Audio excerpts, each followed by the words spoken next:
قدر سے وہ انتظار کی گھڑیاں ختم ہوئی اور حضرت والا ہمارے ذمہ داروں کی حقیر سی دعوت پر حضرت کی بہت ساری مصروفیات ہیں، کئی مدرسوں کی نگرانی ہے، کئی اداروں کے ذمہ دار ہیں، اور مسجد کی اور امامت اور خطابت کی، اور اس کے علاوہ بہت سارے دینی امور حضرت سے متعلق ہیں۔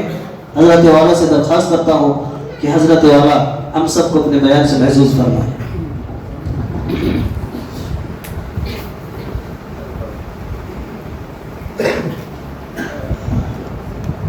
السلام علیکم ورحمۃ اللہ وبرکاتہ۔ الحمد للہ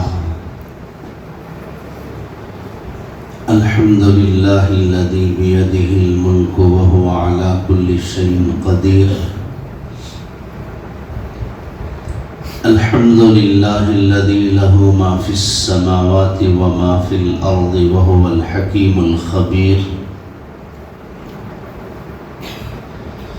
الحمد للہ الذی لیس کمثلہ شیء وهو السمیع البصیر۔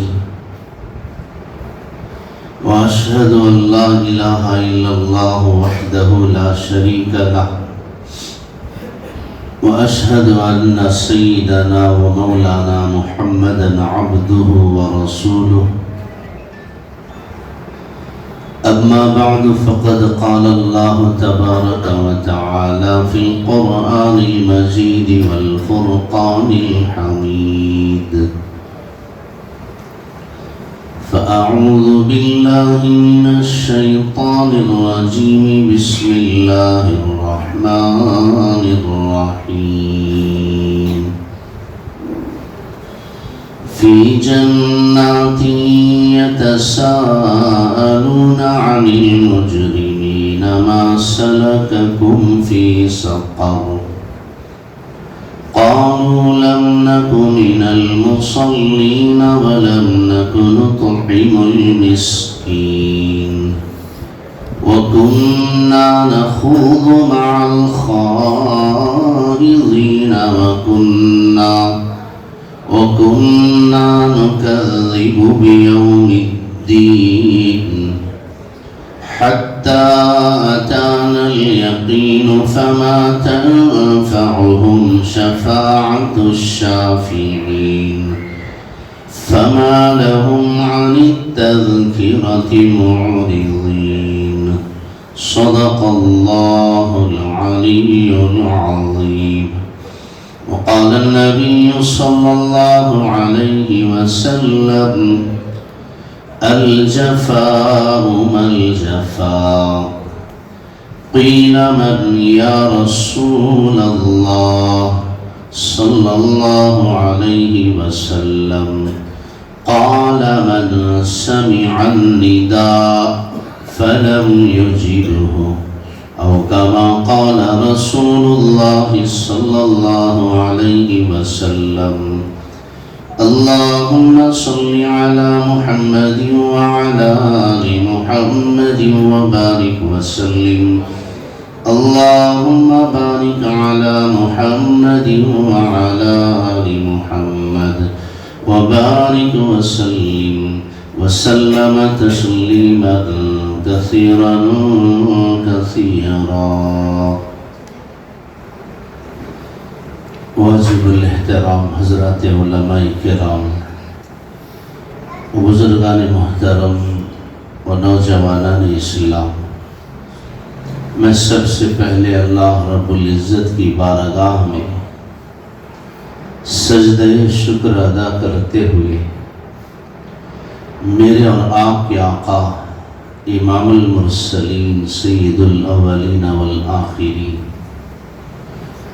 خاتم النبیین رحمت للعالمین شفیع المذنبین انیس الغریبین طٰہٰ و یاسین احمد مجتبیٰ محمد مصطفیٰ صلی اللہ علیہ وسلم کی خدمت اعلیٰ و اقدس میں ہدیہ درود و سلام پیش کرتے ہوئے اپنی بات کا آغاز کرتا. میں معذرت خواہ ہوں کہ آپ کی خدمت میں پہنچنے میں تھوڑی سی تاخیر ہو گئی. مغرب کی نماز پڑھا کر وہاں سے ہمارا سفر شروع ہوا۔ درمیان میں بہت ساری ٹریفک تھی جس کی وجہ سے تاخیر ہوئی۔ آج کل تو شہر پھیلتا جا رہا ہے، شہر کے کسی بھی علاقے میں پہنچنا ہو یہی صورتحال ہوتی ہے۔ بہرحال اللہ تمام کو جزائے خیر دے۔ آپ نے اللہ اس کے رسول کی محبت میں اللہ کے گھر میں آپ بیٹھے رہے، انشاءاللہ آپ کا یہ وقت ضائع نہیں جائے گا، بیکار نہیں ہوگا۔ رسول اللہ صلی اللہ علیہ وسلم نے فرمایا دنیا کی سب سے بہترین جگہ اللہ کا گھر ہے، مسجد ہے، یہ وہ مقام ہے جہاں اللہ کی رحمتوں کا نزول ہوتا ہے، یہ وہ مقام ہے۔ مولانا حضرت ابراہیم صاحب تشریف ادھر آ جائیں، ایک چیئر ڈال دیں مولانا حضرت۔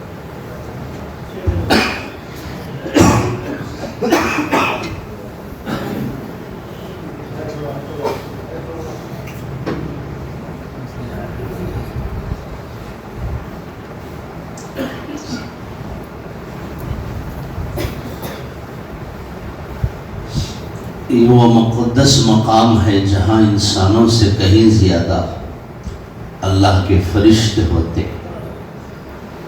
یہ وہ مقام ہے جہاں بادشاہ تو بادشاہ، انبیاء بھی سر جھکاتے۔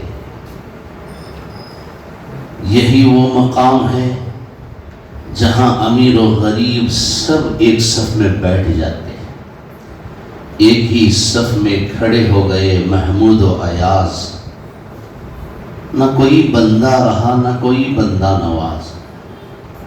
محمود غزنوی بہت بڑے بادشاہ اور ایاز ان کا نوکر تھا، دونوں ایک صف میں کھڑے۔ یہی وہ مقام ہے جہاں انسانوں کی ہر حیثیت باہر ختم ہو جاتی ہے۔ یہاں ہر کوئی آ کر نوکر، بندہ، غلام بن جاتا ہے۔ یہاں کسی کی حیثیت، کسی کا عہدہ نہیں چلتا۔ یہی وہ مقام ہے جہاں سجدہ کر کے انسان اپنے مقدر کو بدلتا ہے۔ یہی وہ مقام ہے جہاں بندے مومن سجدہ کرنے کے بعد اللہ کے دربار میں ہاتھ اٹھاتا ہے تو اللہ اس کے ہاتھوں کو خالی نہیں لوٹاتا۔ اللہ کے گھر میں بیٹھنا بھی خود ایک عبادت ہے۔ میں گزارش کروں گا سب حضرات جتنی دیر یہاں تشریف فرما ہے اتنی دیر کی اعتکاف کی نیت فرما، دعا پڑھیں انشاءاللہ۔ ایک تو اللہ اس کے رسول کی باتیں سننے کا موقع ملے گا، دوسرا جب تک ہم بیٹھے رہیں گے اعتکاف کا اجر بھی حاصل ہوگا۔ بسم اللہ توکلت وعلیہ، بسم اللہ دخلت وعلیہ توکلت ونویت سنت الاعتکاف۔ جتنی دیر آپ بیٹھے رہیں گے انشاءاللہ آپ کو اعتکاف کا بھی اجر مل جائے گا۔ جب بھی آپ اللہ کے گھر میں آئیں، چاہے 5 منٹ کے لیے ہو، نماز پڑھنے کے لیے ہو، آپ ہمیشہ اعتکاف کی نیت کر لیں کہ اللہ جب تک میں تیرے گھر میں رہوں گا میں اعتکاف کی نیت کرتا ہوں۔ بہرحال میرے محترم بھائیوں، ہمارے محب محترم یہاں کے سیکریٹری صاحب اور ہمارے سبھی بھائی غالباً 1 ہفتہ پہلے گزشتہ جمعہ ہی بلال کو تشریف لائے تھے اور انہوں نے کہا کہ مولانا الحمدللہ جس عزم کو لے کر ہم چلے تھے اور ہماری مجلس منتظمہ نے، ہمارے بھائیوں نے جس مقصد کو لے کر ہم محنت کر رہے تھے، جد و جہد کر رہے تھے، کوششیں کر رہے تھے، اللہ نے ہماری محنتوں کی لاج رکھ لی اور ہماری طاقت سے بڑھ کر جو کام ہونا تھا اللہ نے اسے آسان کر دیا۔ کم و بیش 1 کروڑ سے زائد کا یہ معاملہ، اللہ کو گھر کو تعمیر کرنے، اس کے لیے زمین خریدنے، اسے آباد کرنے کی فکر لے کر چلے تھے، اللہ نے اسے آسان کر دیا۔ اور جتنی زمین کی نیت کی تھی اس سے کہیں زیادہ اللہ نے زمین دے دی۔ ایک بندے صاحب خیر نے قدم بڑھاتے ہوئے وہ آئے اور انہوں نے اس زمین کو بھی خرید کر دے دیا۔ ایک بہت بڑا مسئلہ ہمارا حل ہو گیا۔ یقیناً یہ بڑے فخر کی بات ہے، بڑی خوشی کی بات ہے۔ سچائی اور حقیقت تو یہ ہے، آپ کے اس علاقے کو آتے ہوئے ماشاءاللہ فالکن سٹی راستے میں آپ کو نظر آتی ہے، بڑی خوبصورت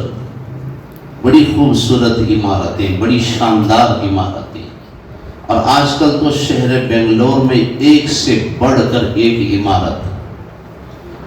لیکن اللہ کے گھر میں بیٹھ کر اس حقیقت کا اظہار کر رہا ہوں، اللہ کی عزت اور جلالت کی قسم، ہر عمارت ختم ہونے والی ہے، ہر گھر ٹوٹنے والا ہے، ہر شاندار سے شاندار بلڈنگ زمین بوس ہونے والی ہے۔ باقی رہے گا تو یہ اللہ کا گھر ہے، وہ زمین ہے اور وہ عمارت ہے۔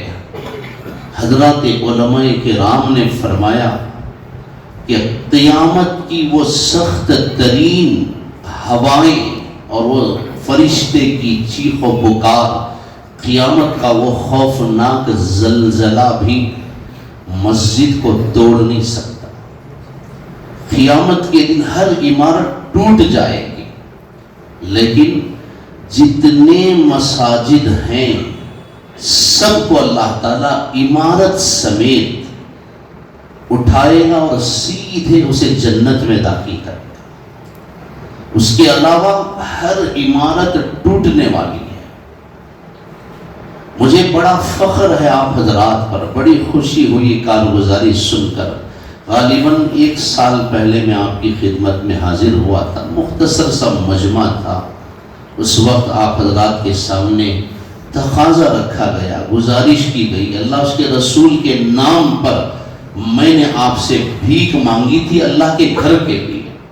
اللہ آپ تمام کو جزائے خیر دے، اللہ آپ کے گھروں کو آباد رکھے، اللہ آپ کی نسلوں کو خوشحال رکھے۔ جس طرح آپ نے اللہ کے گھر کی زمین کی مدد کی ہے، اللہ تا قیام قیامت آپ کے خاندانوں کو اور نسلوں کو اللہ محفوظ رکھے۔ دل کھول کر آپ حضرات نے تعاون کا مظاہرہ فرمایا۔ کم و بیش 3 لاکھ، پونے 3 یا 3 لاکھ کی رقم جمع ہوئی تھی۔ مجھے یقین ہو گیا اللہ کے رسول صلی اللہ علیہ وسلم کا، دین اسلام کا ساتھ دینے والے، اسلام کے تقاضوں کو پورا کرنے والے بڑی حیثیت کے لوگ نہیں ہیں۔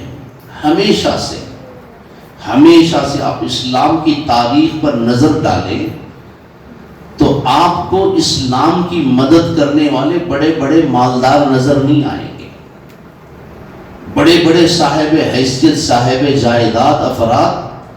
اسلام کی خدمت ان لوگوں نے کم کی ہے۔ ہمیشہ سے حضرت محمد مصطفیٰ صلی اللہ علیہ وسلم کا ساتھ غریبوں نے دیا ہے۔ امت کے کمزور طبقات نے اسلام کی اشاعت کے لیے قربانیاں دی ہیں۔ تاریخ پڑھی ہے، حضرت بلال حبشی رضی اللہ عنہ ہیں، جن کے پاس کھانے کے لیے کھانا نہیں، پہننے کے لیے کپڑا نہیں، اور رہنے کے لیے گھر نہیں، حیثیت کے غلام ہیں اور رنگ کے کالے کلوٹے انسان ہیں۔ اللہ نے کتنی بڑی خدمت لے لی ان سے. آج ہر ملک کے ہر شہر میں بلکہ ہر خریے میں ان کے نام سے مسجد تعمیر ہوتی ہے. مسجد بلال، مدرسہ بلال، بلال قبرستان، بلال بیت المال. حالانکہ کوئی حیثیت نہیں. یہی معراج کا موقع تھا.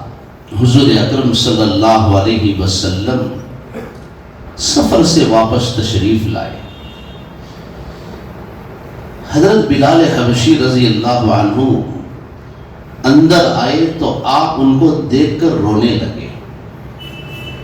اللہ کے رسول، میری جان، میرے ماں باپ آپ پر قربان، آپ کیوں روتے ہیں؟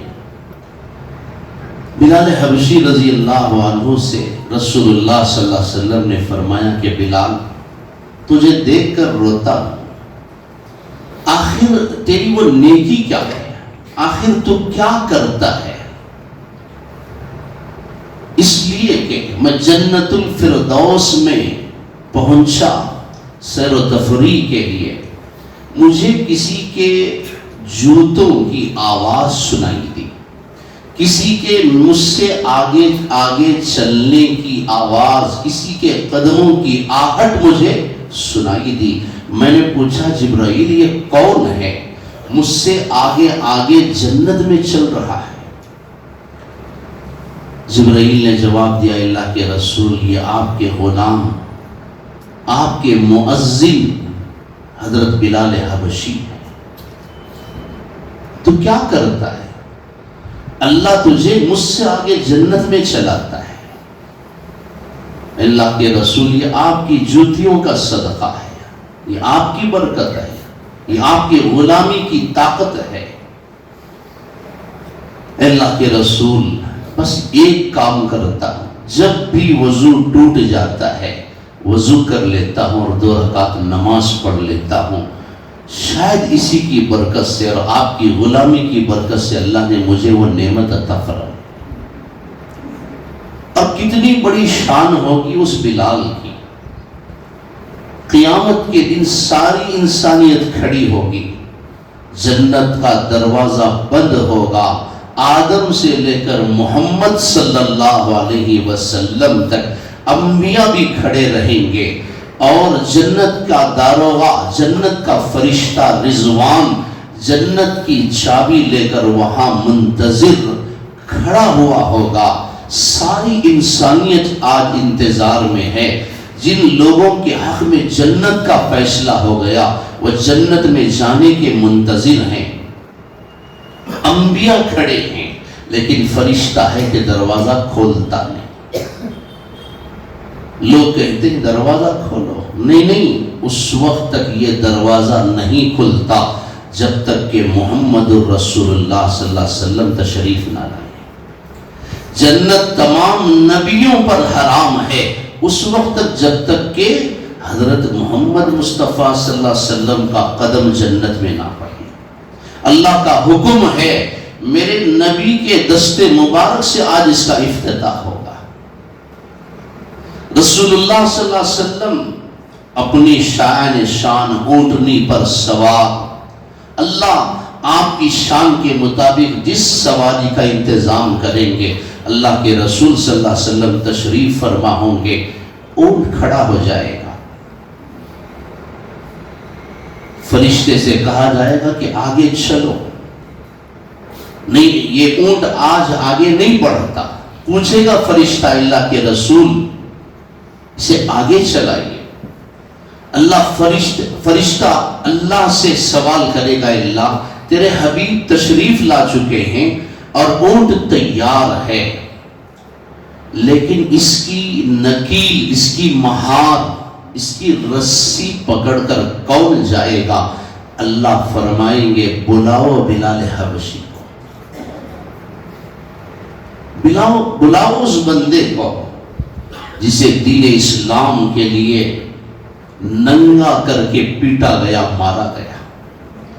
بلاؤ بلال حبشی کو جس کے رنگ کو دیکھ کر لوگ اس کا مذاق اڑایا کرتے تھے.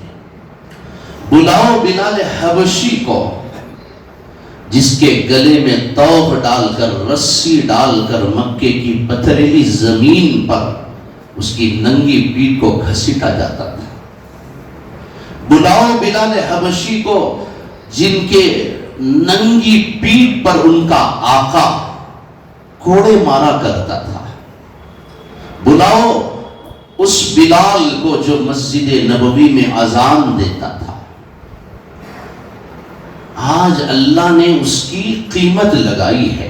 آج اللہ اس کی قربانی کا اجر دینے والا ہے. آج دنیا کو بتانے والا ہے کہ اللہ کے دربار میں مؤذن کا مقام کیا ہے, ایک غریب انسان کا مقام کیا ہے, بلال حبشی کی عظمت کیا ہے.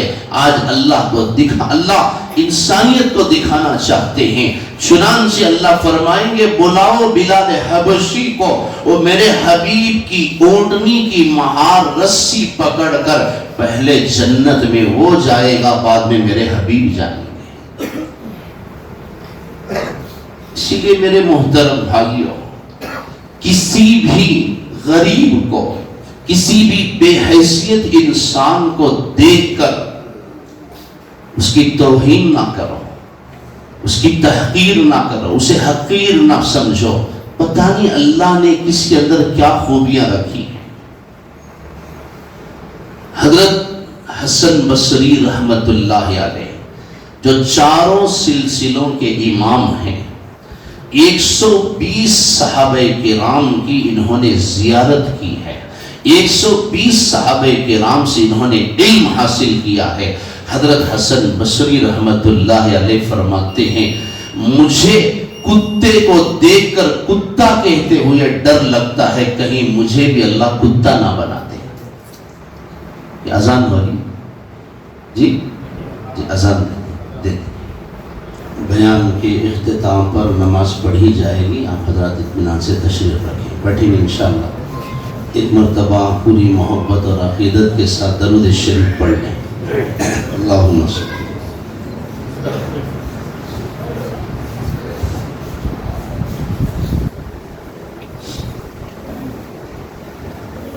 تو میں عرض کر رہا تھا کبھی کسی کے ظاہری حالات کو دیکھ کر ہم دھوکہ نہ کھائیں.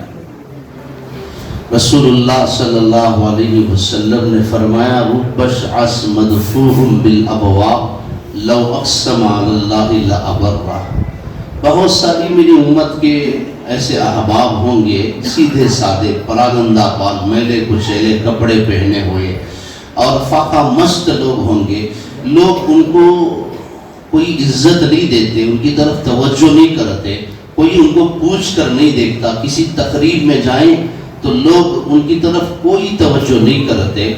ان کی ظاہری حالت ایسی ہوتی ہے, کوئی ان کو اپنے گھر کے اندر نہیں بلاتا, کوئی ان کو اپنے ساتھ نہیں بٹھاتا. لیکن رسول اللہ صلی اللہ علیہ وسلم فرماتے ہیں اندرونی اعتبار سے, باطن کے اعتبار سے وہ لوگ اتنے بزرگ اور اتنے مضبوط اور روحانی لوگ ہوتے ہیں کہ اگر وہ اللہ پر کسی بات کی قسم کھا لیں تو اللہ ان کی قسم کی لاج رکھتے ہوئے اس کام کو پورا کر دیتے ہیں. وہ جو کہتے ہیں وہ ہو جاتا ہے. ایک اللہ والے گزر رہے تھے, چند اوباش نوجوان کھڑے ہوئے تھے اور ان نوجوانوں کے ہاتھ میں, ان نوجوانوں میں سے ایک نوجوان کے ہاتھ میں ایک کتا تھا. اب وہ بزرگ اللہ والے گزرے, دیکھا ان کے بال پراگندہ ہیں, ظاہری حالت ان کی بڑی پریشان کن ہے, میلے کچیلے کپڑے ہیں, سیدھے سادے ہیں. جا رہے تھے, نوجوانوں نے ان کو بلایا, وہ بوڑھے ادھر آ. اس نوجوان نے جس کے ہاتھ میں کتا تھا اس نے کہا یہ کیا تیری حالت ہے, یہ کیا تیرے بال, یہ تیرے کپڑے, یہ تیری حالت دیکھ. نعوذ باللہ اس نے کہا تجھ سے زیادہ بہتر تو مجھے میرا کتا لگتا ہے. میرے محترم بھائیوں، کبھی کبھی زبان کا بول جو ہے نا انسان کی پوری حیثیت کو ختم کر دیتا ہے، انسان کو ایسے درد میں، ایسی پریشانی میں مبتلا کر دیتا ہے کہ پھر کبھی وہ سر نہیں اٹھا سکتا۔ اس لیے بولنے سے پہلے سوچ سمجھ کر بولا کرو، زبان کا صحیح استعمال کرو۔ ہو سکتا ہے، ممکن ہے کہ جو گولی تم مارتے ہو اپنی پستول سے نکلنے والی تمہاری گولی واپس آتی ہے، تمہارے نشانے سے نکلنے والا تیر واپس آ سکتا ہے، لیکن کبھی زبان کا بول واپس نہیں آ سکتا۔ جراحات السنان لہت یام لا یلتام ما جرح اللسان۔ حضرت علی رضی اللہ عنہ فرماتے ہیں زبان کا صحیح استعمال کرو، یاد رکھو تلوار کے زخم کو سکھایا جا سکتا ہے، تلوار کی کاٹ کو دوا دی جا سکتی ہے، تلوار سے لگا ہوا زخم مندمل ہو سکتا ہے، لیکن زبان سے لگا ہوا زخم کبھی سوکھتا نہیں۔ دنیا کا کوئی حکیم ڈاکٹر اس کی دوا نہیں دے سکتا جو زبان کے نوک سے انسان کے دل پر لگاتا ہے۔ دنیا کی کوئی طاقت، کوئی اسپتال اس کا علاج نہیں کر سکتی، کوئی حکیم اس زخم کو مٹا نہیں سکتا۔ تلوار کا زخم سوکھ سکتا ہے، مٹ سکتا ہے، زبان کا زخم کبھی سوکھتا نہیں۔ امریکہ کے حالات آپ کے سامنے ہیں۔ کیا کہا تھا ٹرمپ نے آج سے کم و بیش 10 دن پہلے؟ 20 جنوری سے پہلے مشرق وسطیٰ کے لوگ یعنی فلسطین اور غزہ کے لوگ راہ راست پر آ جائیں اور ہمارے قیدیوں کو چھوڑ دیں، وہ سدھر جائیں، ورنہ 20 تاریخ کے بعد میں کیا کروں گا؟ فلسطین پر جہنم کے دروازے کھول دوں گا، مشرق وسطیٰ کو میں جہنم بنا دوں گا۔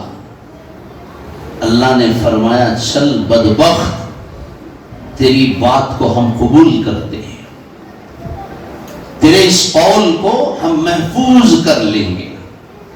تو جہنم کے دروازے کھولنا چاہتا ہے، تو کیا کھولے گا مشرق وسطیٰ پر جہنم کے دروازے؟ چل میں تیری زبان کو، تیرے اس قول کو تجھی پر لوٹاتا ہوں، اور تیرے اس قول کو تیرے ملک پر میں آزماتا ہوں۔ اللہ نے آدھے امریکہ کو جلا دیا۔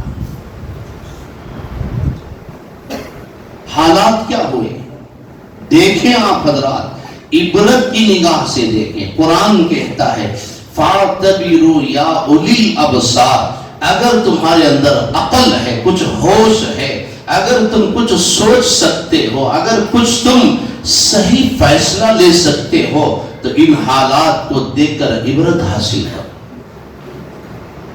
آج سے 1.5 سال پہلے جن لوگوں کو تم نے بم برسا کر، مجبور کر کے، ان کو ذلیل کر کے، پریشان کر کے، ان کے گھروں سے نکال کر تم نے جھونپڑ پٹیوں میں پہنچایا تھا، اور ان کو جھونپڑیوں میں داخل کیا تھا، اور ان کی جھونپڑیوں پر بھی تم نے بم برسائے تھے، اور اس پر تم نے خوشی منائی تھی، پارٹیاں کی تھی، اور اس پر تم نے ایک دوسرے کو مبارکباد دی تھی۔ جس نے بھی جس طرح کا اس میں حصہ لیا، اللہ نے ان کے گھروں کو جلا دیا۔ ہالی ووڈ کا بہت بڑا اسٹار ہے جیمز اوڈ، اس نے تو حد سے آگے نکلنے کی کوشش کی، بلکہ نکل گیا، حد سے گزر گیا تھا۔ اس نے اعلان کیا تھا فلسطین کو جلا دو، وہاں کے ہر بچے کو مار دو، وہاں کی زمین میں سب کو دفن کر دو، پیسے کی فکر نہ کرنا، جتنا پیسہ چاہیے ہم دیں گے۔ زبان سے بول نکلا تھا، اللہ نے کیا کیا؟ ایک ذات وہ بھی ہے جو عرش کی بلندیوں پر بیٹھی ہے، سب کے حالات کو دیکھتا ہے، سنتا ہے۔ چنانچہ آج اس کی حالت یہ ہے، اس کے گھر کی دولت سمیت، ساز و سامان سمیت سارا گھر جل کر راکھ ہو گیا۔ اب وہ روتے ہوئے فریاد کر رہا ہے، اب میرے سامنے سوائے خودکشی کرنے کے کوئی راستہ نہیں ہے۔ میری دی ہوئی دولت پر اکڑتا ہے، میری دی ہوئی حیثیت پر غرور کرتا ہے۔ ایک ہیروئن نے، ایک لڑکی نے بڑا رقص کیا تھا بچوں کی لاشوں کو دیکھ کر، آج اس کے گھر کے ساتھ ساتھ اللہ نے اس کے چہرے کو بھی جلا دیا۔ فَاعْتَبِرُوا يَا أُولِي الْأَبْصَارِ۔ اور آج تک وہ آگ بڑی تیزی سے آگے بڑھ رہی ہے۔ اللہ کی قسم، یہ دنیا کی آگ نہیں ہے، یہ اللہ کی پکڑ ہے، یہ وہاں سے بھیجی گئی آگ ہے۔ سمندروں کے پانی کو انہوں نے خالی کر دیا، اللہ نے اس آگ کے حق میں اس پانی کو بھی پیٹرول کی شکل دے دی۔ آج وہ عاجز ہیں، بڑے بڑے سائنسدان، بڑے بڑے مالدار، بڑے بڑے فلاسفر اور بڑے بڑے نئی نئی چیزوں کو ایجاد کرنے والے موجدین آج پریشان ہیں۔ آخر وجہ کیا ہے کہ اس آگ پر ہم قابو نہیں پا سکتے۔ اس آگ کو ایک ہی طاقت بجھا سکتی ہے، وہ ہے اللہ کی طاقت، اور توبہ کا آنسو اور ایمان لانا ہی اس آگ کو بجھا سکتا ہے۔ یہ اللہ کی پکڑ ہے۔ بڑے بڑے بولنے والے ذرا سوچ سمجھ کر بولیں۔ یہی ایک زبان کا جملہ ہے جو قبول ہو گیا۔ ایک معصوم بچی جسے شہید کیا گیا، وہ 5-7 سال کی بچی تھی، اس کے بارے میں رپورٹ میں لکھا گیا، جب اس بچی کے ہاتھ پیر زخمی ہو گئے، اسے اسپتال لے جایا گیا، تو اس بچی نے ڈاکٹروں سے گزارش کی، بھلے ہی میرے ہاتھ پیر ننگے ہو جائیں، لیکن ڈاکٹر صاحب اگر میں اس زخم سے، اس درد سے میں مر بھی جاؤں تو میری یہ گزارش ہے کہ میرے چہرے اور میرے جسم کو چھپا کر رکھنا۔ بھلے ہی میرے ہاتھ ٹوٹ گئے تھے، اس پر بم برسائے گئے تھے، اس کا سارا جسم زخمی اور چھلنی ہو چکا تھا، ہر زخم سے خون بہنے لگا تھا۔ اس بچی نے کہا کہ ہاتھ ٹوٹ جائے، پیر ٹوٹ جائے، میرے اس آستین کو کاٹ کر میرے جسم پر اسے سل دینا، کہیں میری لاش بے گور و کفن نہ ہو جائے، کہیں میں اللہ کے دربار میں اس حال میں ننگی جانا نہیں چاہتی۔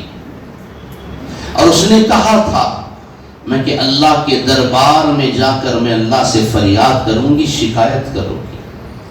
اللہ نے اس کی شکایت کو سن لیا۔ کبھی کبھی زبان سے نکلا ہوا وہ بول اس تیزی سے عرش کی بلندیوں پر پہنچ جاتا ہے اور عرش کو ہلا دیتا ہے، جسے دنیا کی کوئی طاقت ہلا نہیں سکتی۔ جبرائیل بھی وہاں تک نہیں پہنچ سکتا جہاں تک مظلوم کی آہ پہنچ جاتی ہے۔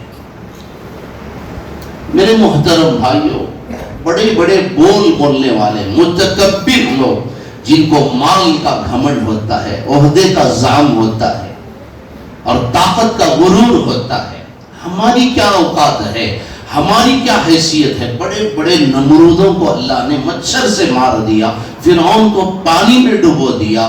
اگر ان کی دولت ان کو اللہ کے تباہی سے بچا سکتی، ہم تو سنتے تھے قارون کے زمین میں دھسنے کو، فرعون کے پانی میں ڈوبنے کو، آج آنکھوں سے دیکھیے امریکہ کے حالات۔ بنگلور کے بڑے سے بڑے مالدار سے 10 گنا بڑے مالدار، 100 گنا بڑے مالدار، جن کا ایک ایک جوتا $10,000، جن کے کپڑے $25,000 کے، $1,00,000 کے، آج ان کے پاس پہننے کے لیے کپڑا نہیں ہے۔ آج ان کے زبان کے بول نے کیا کیا؟ وَتِلْكَ الْأَيَّامُ نُدَاوِلُهَا بَيْنَ النَّاسِ، دن عدلتے بدلتے رہتے ہیں، آج کا امیر کل کا فقیر ہو جاتا ہے، اور آج کا فقیر کل کا امیر ہو جاتا ہے۔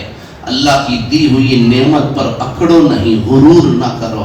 اللہ جس طرح دینا جانتا ہے چھیننا بھی جانتا ہے۔ چنانچہ اللہ کی قدرت کو دیکھو کہ آج سے 1.5 سال پہلے جن غزہ اور فلسطین کے لوگوں کو انہوں نے گھروں سے نکال کر جھونپڑیوں میں پہنچایا تھا، اللہ کی بارگاہ میں دیر ہے اندھیر نہیں ہے۔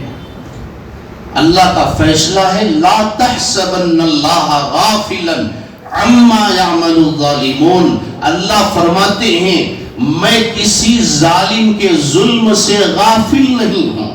ظالم چاہے بڑا ہو یا چھوٹا ہو، ظلم چاہے کسی مسلمان پر ہو یا کافر پر ہو، ظالم بیوی کے حق میں ہو یا اولاد کے حق میں ہو، ظالم ماں باپ کے حق میں ہو یا پڑوسیوں کے حق میں ہو، ظالم اپنوں کے حق میں ہو یا دیگر اور اجنبی لوگوں کے حق میں ظالم بنا ہو، ظالم کو اللہ ضرور پکڑ کر رہے گا۔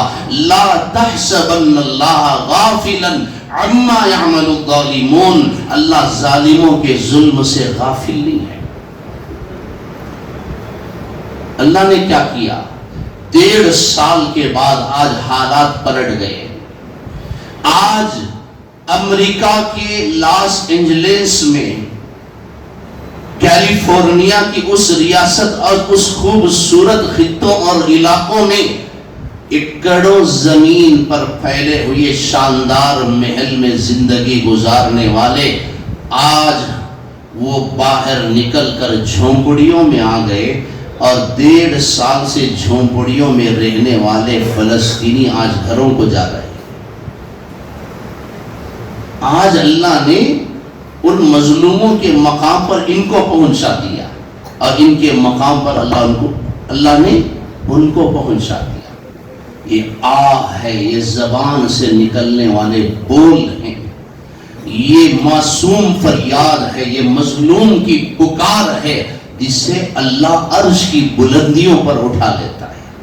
میرے محترم نوجوان بھائیوں، اپنوں کے حق میں ہو غیروں کے حق میں ہو، ظالم نہ بنو، اللہ نہیں چھوڑے گا۔ آپ نے کبھی نہیں سنا ہوگا کہ کسی ظالم کی موت اچھی ہوئی ہو۔ دوسروں کا خون سڑکوں پر بہانے والے بہت جلد اللہ تعالیٰ ان کے خون کو چاٹنے کے لیے کتوں کو تیار کر دیتا ہے۔ وَتِلْكَ الْأَيَّامُ نُدَاوِلُهَا بَيْنَ النَّاسِ۔ آج وہ جھونپڑی میں زندگی گزارنے پر مجبور ہیں جن کو اے سی کے کمروں میں بھی نیند نہیں آتی۔ عدل و انصاف فقط حشر پر موقوف نہیں، عدل و انصاف صرف حشر پر یعنی قیامت کے دن پر، عدل و انصاف فقط حشر پر موقوف نہیں، زندگی خود بھی گناہوں کی سزا دیتی ہے۔ ایک بندہ آیا حضرت فرید الدین گنج شکر رحمت اللہ علیہ کی خدمت میں۔ حضرت اس وقت ایک درخت کے نیچے بیٹھے تھے۔ وہ بندہ آیا بڑی عاجزی کے ساتھ، بڑے تواضع کے ساتھ، بڑے ادب کے ساتھ آ کر حضرت کے سامنے بیٹھتا ہے، اور بڑے ادب کے ساتھ بڑے نرم لہجے میں آنکھوں میں آنسو لیے ہوئے حضرت سے فریاد کرتا ہے، گزارش کرتا ہے، حضرت میرے لیے دعا کریں، میں بہت پریشان ہوں، اور مجھے کوئی رائے دیں کہ میں کوئی کاروبار کروں جس کی وجہ سے میری پریشانیاں دور ہو جائیں۔ اللہ والے ہوتے ہیں، ان کی حقیقت ہمیں سمجھ میں نہیں آتی، اندرونی ان کے حالات ہم کو دکھائی نہیں دیتے۔ حضرت نے فرمایا جا بھائی، اللہ تیرا بھلا کرے، جا کپڑے کی دکان کھول، وہ جانے لگا، حضرت نے بطور خاص اس سے فرمایا کہ دیکھ اپنی دکان میں زیادہ سے زیادہ سیاہ کپڑا رکھ لینا، سیاہ یعنی کالا کپڑا۔ ٹھیک ہے، اس نے بڑے ادب کے ساتھ حضرت میرے لیے دعا کیجیے، اٹھ کر جانے لگا۔ جا کر اس نے دکان کھولی اور حضرت نے نصیحت فرمائی تھی، اس نے اپنے دکان کو پورے سیاہ کپڑے سے سجا لیا، پورے دکان میں اس نے کالے کپڑے بھر دیے۔ حضرت کی بات پر اسے یقین تھا۔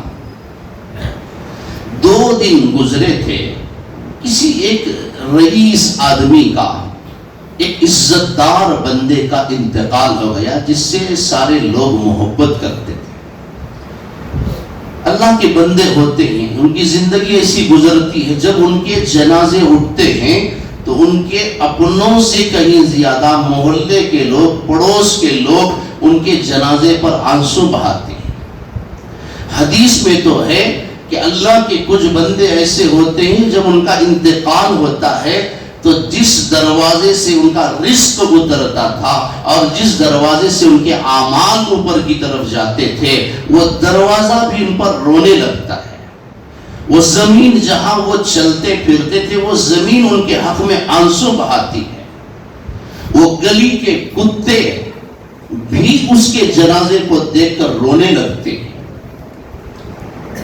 یہ بڑا اچھا بندہ تھا، بڑا نیک بندہ تھا، روکھی سوکھی ٹکڑے، روٹی کے ٹکڑے اور ہڈیاں مجھے ڈالتا تھا۔ وہ کتے بھی اس کے حق میں آنسو بہاتے ہیں۔ اور کچھ جنازے ایسے بھی اٹھ جاتے ہیں، کتے تو کتے، انسان بھی اس سے نفرت کرتے ہیں اور جنازے کو دیکھ کر کہتے ہیں کہ مر گیا مردود فاتحہ نہ درود، اچھا ہوا کہ وہ اٹھ گیا، اچھا ہوا کہ ہمارا محلہ پاک ہو گیا، اچھا ہوا ہمارا پڑوس پاک ہو گیا، بڑا ظالم تھا۔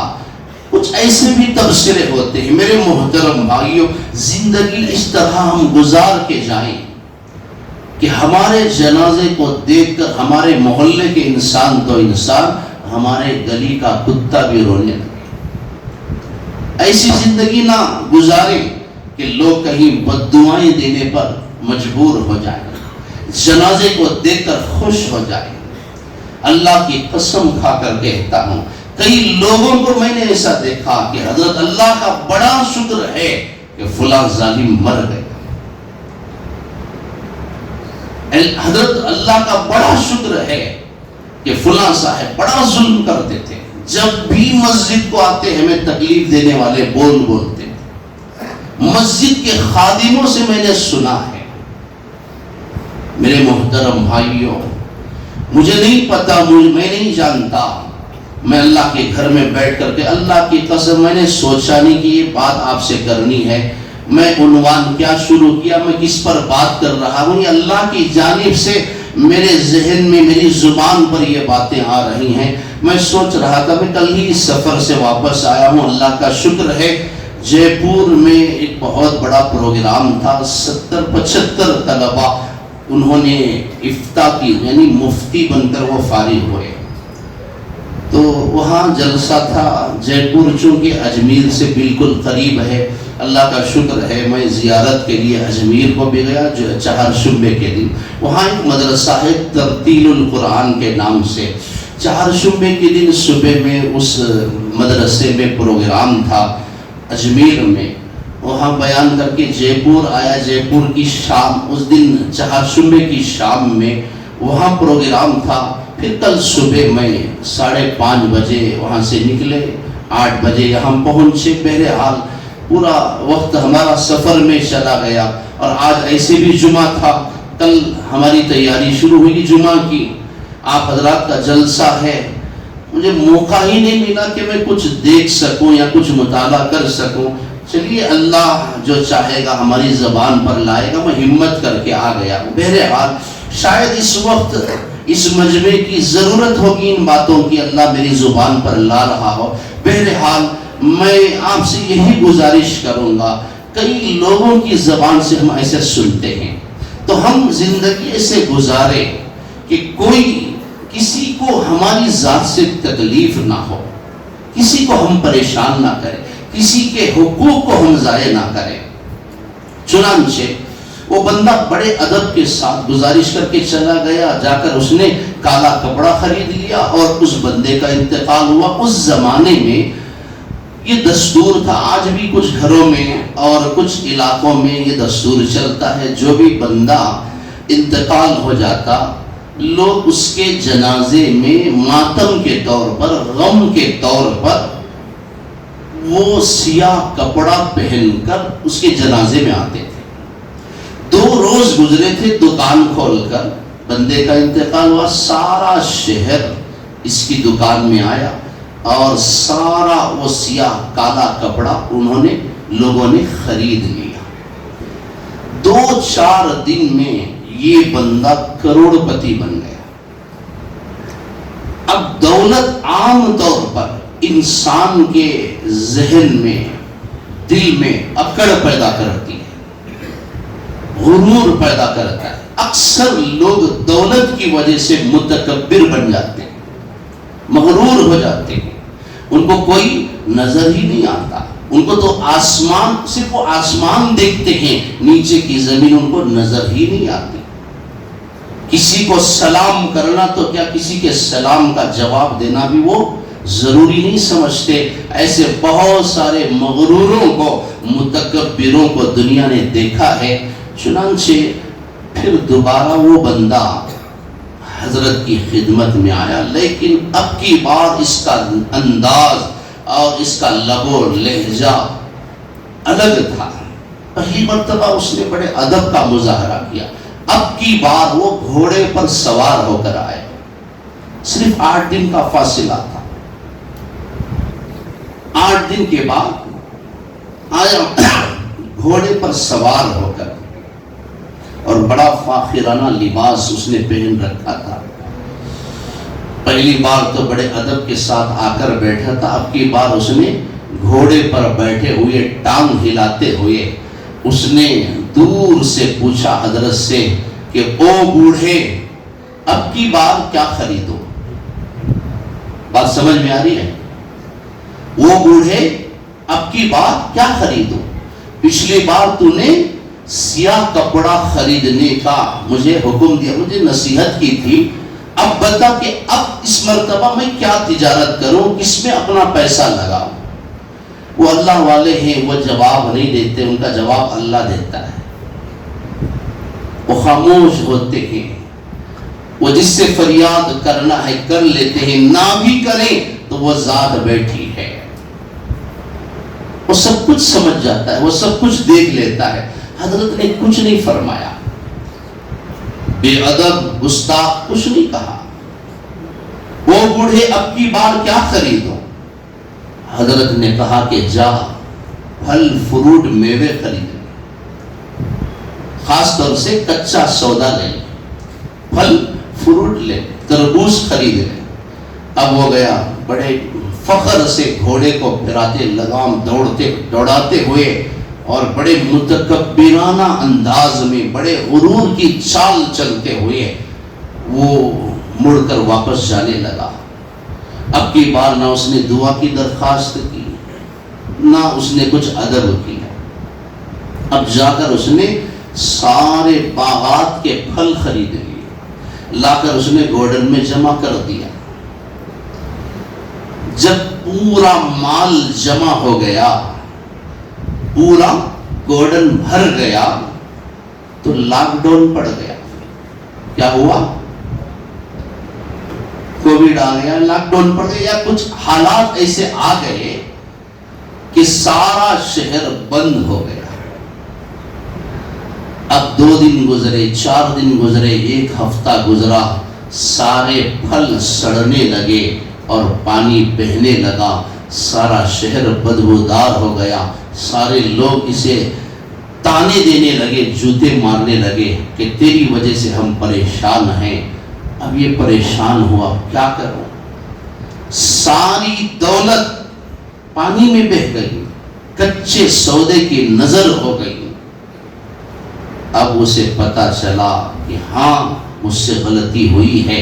اب تیسری بار پہلی والی حالت میں بڑی عاجزی کے ساتھ، بڑے ادب کے ساتھ اس نے حضرت کی خدمت میں حاضری دی، اور آ کر اس نے دعا کی گزارش نہیں کی، غور سے سننا۔ اس کا جملہ کیا تھا؟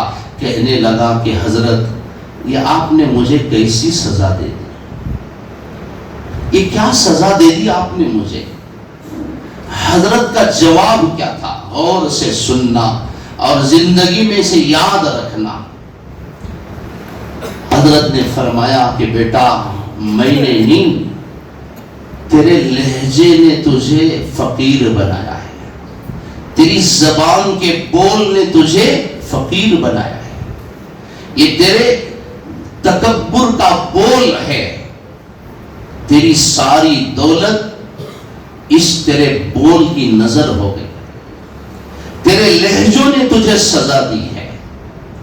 پہلی بار تو بڑے ادب کے ساتھ آیا تھا، اور دوسری بار تو نے بڑی گستاخی کی۔ اللہ کی ذات کبھی اس چیز کو پسند نہیں کرتی۔ وَلَا تَمْشِ فِي الْأَرْضِ مَرَحًا إِنَّكَ لَن تَخْرِقَ الْأَرْضَ وَلَن تَبْلُغَ الْجِبَالَ طُولًا كُلُّ ذَلِكَ كَانَ سَيِّئُهُ عِندَ رَبِّكَ مَكْرُوهًا۔ زمین پر اکڑ کر نہ چلو، زمین کو نہ تم پھاڑ سکتے ہو، آسمان کو نہ تم چیر سکتے ہو، پہاڑوں کو تم نہ ہٹا سکتے ہو۔ وَلَا تُصَعِّرْ خَدَّكَ لِلنَّاسِ وَلَا تَمْشِ فِي الْأَرْضِ مَرَحًا إِنَّ اللَّهَ لَا يُحِبُّ كُلَّ مُخْتَالٍ فَخُورٍ۔ اللہ اکڑنے والوں کو پسند نہیں کرتا۔ میرے محترم بھائیوں، میں عرض کر رہا تھا، اللہ والے گزرے، اس نوجوان نے کہا تیری حالت دیکھ، تجھ سے زیادہ بہتر تو مجھے میرا کتا لگتا ہے۔ کتنی تکلیف ہوئی ہو، کوئی دوسرا ہوتا تو پتہ نہیں اس نوجوان کے کتنے ٹکڑے کرتا۔ اس نے کہا کہ تو ہی بتا بوڑھے کہ تو بہتر ہے یا میرا کتا اچھا ہے۔ بات سمجھ میں آ رہی ہے نا؟ تو خود بتا کہ میرا کتا بہتر ہے یا تو بہتر ہے۔ اس وقت حضرت نے جو جواب دیا، میں آپ سے گزارش کروں گا اسے غور سے سننا، اس سے عبرت حاصل کرنا۔ حضرت نے فرمایا کہ بیٹا آج نہیں بتا سکتا کہ میں بہتر ہوں یا تیرا کتا بہتر ہے، بیٹا ایک گھاٹی ہے، ایک وقت آئے گا، جب آخری وقت آئے گا، اس وقت دنیا کی کوئی طاقت زبان پر کلمہ نہیں لا سکتی۔ بیٹا مرتے ہوئے، آخری سانس لیتے ہوئے میری زبان پر کلمہ جاری ہو جائے اور میں ایمان کی موت مر کر چلا جاؤں، میرا حسن خاتمہ ہو جائے، میرا اختتام اچھا ہو جائے، تو بیٹا اس وقت میں بہتر ہوں، تیرا کتا مجھ سے کمتر ہے۔ بیٹا اللہ نہ کرے اگر میرا آخری وقت بغیر ایمان کے چلا جائے، میں بغیر کلمے کی موت مر جاؤں، سوء خاتمہ، برا خاتمہ میرا ہو جائے، تو بیٹا اس وقت میں بدتر ہوں، تیرا کتا مجھ سے بہتر ہے۔ اللہ قیامت کے دن تیرے کتے کو مٹی بنائے گا اور مجھے جہنم میں ڈالے گا۔ آج نہیں بتا سکتا کہ میں بہتر ہوں یا تیرا کتا بہتر ہے۔ میرے محترم بھائیوں، اس واقعے کی روشنی میں میں آپ کو یہ پیغام دینا چاہتا ہوں، اللہ کی قسم یہ سچائی ہے، آج ہماری اولاد مرتد ہو رہی ہے، آج ہمارے بچے ارتداد کی لہر کا شکار ہیں، آج ہماری نوجوان بیٹیاں غیروں کے ساتھ چلی گئی۔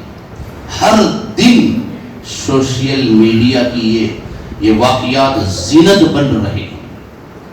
آج ہمارے بچے کالجوں میں پڑھتے ہوئے، کمپنیوں میں کام کرتے ہوئے، انہوں نے اپنے مذہب کو بدل لیا، ماں باپ کو روتا چھوڑ کر چلے گئے، قوم، ملت، اسلام، امت، قرآن، نماز سب چھوڑ کر چلے گئے ایک لڑکی کے لیے۔ کون اس کے ذمہ دار ہیں؟ کیوں آج ماں باپ کو اس کا احساس نہیں ہے؟ کیوں ہم لوگ اس کی طرف توجہ نہیں کر رہے؟ بڑا فخر ہے ہم کو ہمارے اس بیٹے پر جو کمپنی میں کام کرتا ہے، لاکھوں کی دولت لے کر آتا ہے۔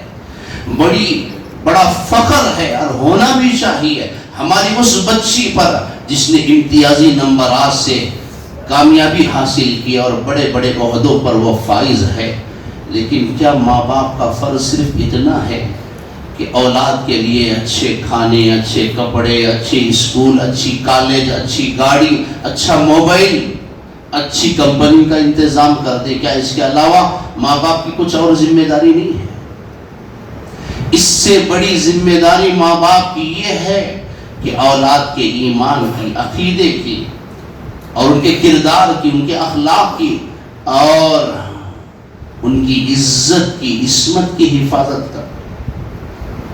یہ بڑی ذمہ داری ہے ماں باپ کی۔ میں نہیں کہتا اور نہ ہی اسلام اس کی تعلیم دیتا ہے کہ آپ بچوں کو عصری تعلیم نہ پڑھائیں، ضرور پڑھائیں۔ آج اس کی بڑی سخت اور شدید ضرورت ہے، لیکن میرے محترم بھائیوں، وہ تعلیم کیا تعلیم ہے جس تعلیم کے لیے ہماری نوجوان بچی کی عزت داؤ پر لگ جائے، ہماری بچی کی عصمت اس کی قیمت بن جائے۔ ہم ضرور اپنے بچوں کو ترقی یافتہ خوشحال دیکھنا چاہیں گے، لیکن اس کی قیمت اسلام کے طور پر لگ جائے، ہمارے بچے مرتد ہو کر چلے جائیں، ایسی تعلیم کی ہمیں کوئی ضرورت نہیں۔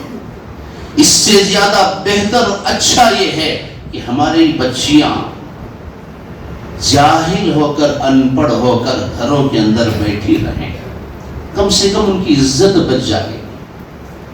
آج یہ بڑا سلگتا ہوا مسئلہ ہے اور روز بروز ہر شہر، ہر محلہ اس ارتداد کی لہر میں آ رہا ہے۔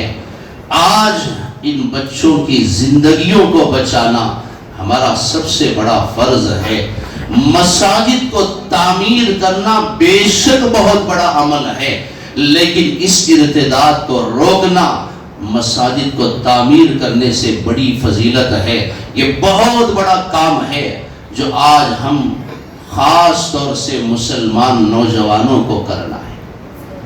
آپ حضرات خود دیکھ رہے ہیں کہ چھوٹے چھوٹے بچے نشہ میں، اس کی لت میں پڑ گئے۔ درختوں کے پیڑوں میں، پارکوں کے پاس، فٹ پاتھوں میں، قبرستان میں۔ شہر کا ایک بہت بڑا قبرستان ہے۔ میں نے بلال میں جمعہ کے موقع پر بھی یہ بات کہی تھی۔ ایک صاحب آئے، میں نام نہیں لوں گا، ان صاحب نے کہا کہ حضرت آج میں بہت پریشان ہوں، بہت مغموم ہوں۔ میں شہر کا وہ قبرستان، ہمارے ماں باپ وہاں مدفون ہیں، میں وہاں گیا، کیا دیکھتا ہوں مجھے یقین نہیں آیا کہ دو قبروں کے درمیان ایک لڑکا لڑکی لیٹے ہوئے، دو قبروں کے درمیان۔ قبرستان کی یہ حالات ہے۔ کتنے ظالم نوجوان ہوں گے، کتنے بے خوف نوجوان ہوں گے، اور اللہ کی پکڑ کیسے آئے گی؟ اللہ چاہے تو اسی وقت، اسی حالت میں زمین میں دھسا دے۔ آج نوجوانوں کو اس پر فکر کرنا پڑے گا، غور کرنا پڑے گا۔ نوجوانوں، تمہاری جوانی اواشوں کے ساتھ پھرنے کے لیے نہیں ہے۔ میرے نوجوان بھائیوں، تمہارا کام خون خاروں، قاتلوں، روبداروں کے ساتھ اٹھنا بیٹھنا نہیں ہے۔ گلے میں چین ڈال کر، بے ڈھنگا لباس پہن کر، بے ڈھنگے بال بنا کر اوباشوں کے پیچھے تمہاری زندگی برباد ہو جائے، اس لیے اللہ نے تم کو نہیں پیدا کیا۔ تمہارا کام، تمہارا مقصد بہت کچھ ہے، بہت اونچا ہے۔ عبرت حاصل کرو فلسطین کے ان نوجوانوں سے جنہوں نے دنیا کی سب سے بڑی طاقت کو بے سر و سامانی کی حالت میں شکست دے دی۔ ان کے عظیم مقاصد ہیں، ان کا مجاہدہ اسے سن کر بھی ہماری روحیں کانپ جاتی ہیں۔ 1.5 سال میں انہوں نے درختوں کے پتے چبائے، پانی نہیں تھا، ایک دوسرے کے جسم سے نکلنے والے پسینے سے انہوں نے زبانوں کو بھگویا، اور آج اللہ نے کامیابی ان کے قدموں پر لا کر ڈال دی۔ میرے نوجوان بھائیوں، اللہ نے تمہیں عظیم مقصد کے تحت پیدا کیا ہے۔ یہ تمہاری عزت نہیں ہے، تمہاری شان نہیں ہے کہ تم سیاسی لوگوں کے پیچھے ان کی شال پکڑ کر، ان کا ہار پکڑ کر، ان کی کرسی کے پیچھے کھڑے ہو کر ان کی چمچہ گیری جی حضوری کرتے ہوئے زندگی گزاری۔ یہ آپ کی شان نہیں ہے۔ مسلمان زمانے کو اپنے پیچھے چلاتا ہے، کسی کے پیچھے نہیں چلتا۔ مسلمان کو اللہ نے مقتدا بنایا ہے، مقتدی نہیں۔ مسلمان کو اللہ نے امام بنایا ہے، مسلمان کو اللہ نے ایک شان و شوکت سے نوازا ہے۔ یہ تمہارا کام نہیں ہے جی حضوری کرنا، چمچہ گیری کرنا۔ یہ نچلے طبقے سے تعلق رکھنے والے بہت زیادہ گہرائی میں اور ذلت کے گہرے گڑھوں میں پڑے ہوئے لوگوں کا یہ کام ہے۔ اللہ نے تمہیں بڑے عظیم مقاصد کے تحت پیدا کیا ہے۔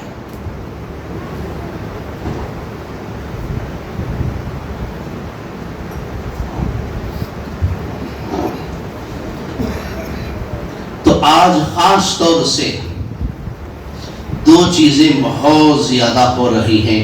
ایک مسلمان بچے، نوجوان بچے جو نشہ کی لعنت میں برباد ہو رہے ہیں، گرفتار ہو رہے ہیں، ان کی جوانیاں برباد ہو گئی۔ گھر میں کمانے والا ایک ہی بچہ تھا، نشہ کرتے کرتے کرتے اس کا جنازہ اٹھ گیا۔ آج ماں باپ بھیک مانگنے پر مجبور ہیں۔ اب گھر میں کوئی نہیں، نوجوان بیٹی کی شادی کرنے کے لیے وہ غیروں کے ساتھ چلی گئی۔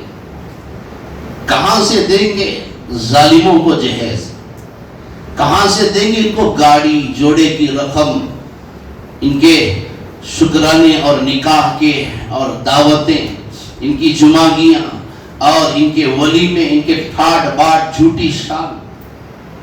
وہ نوجوان، معاف کیجئے، تھو ہے ایسے نوجوانوں پر جو اوروں کے ٹکڑوں پر پلتے، جو سسرال کے مال کے پر زندگی گزارتے۔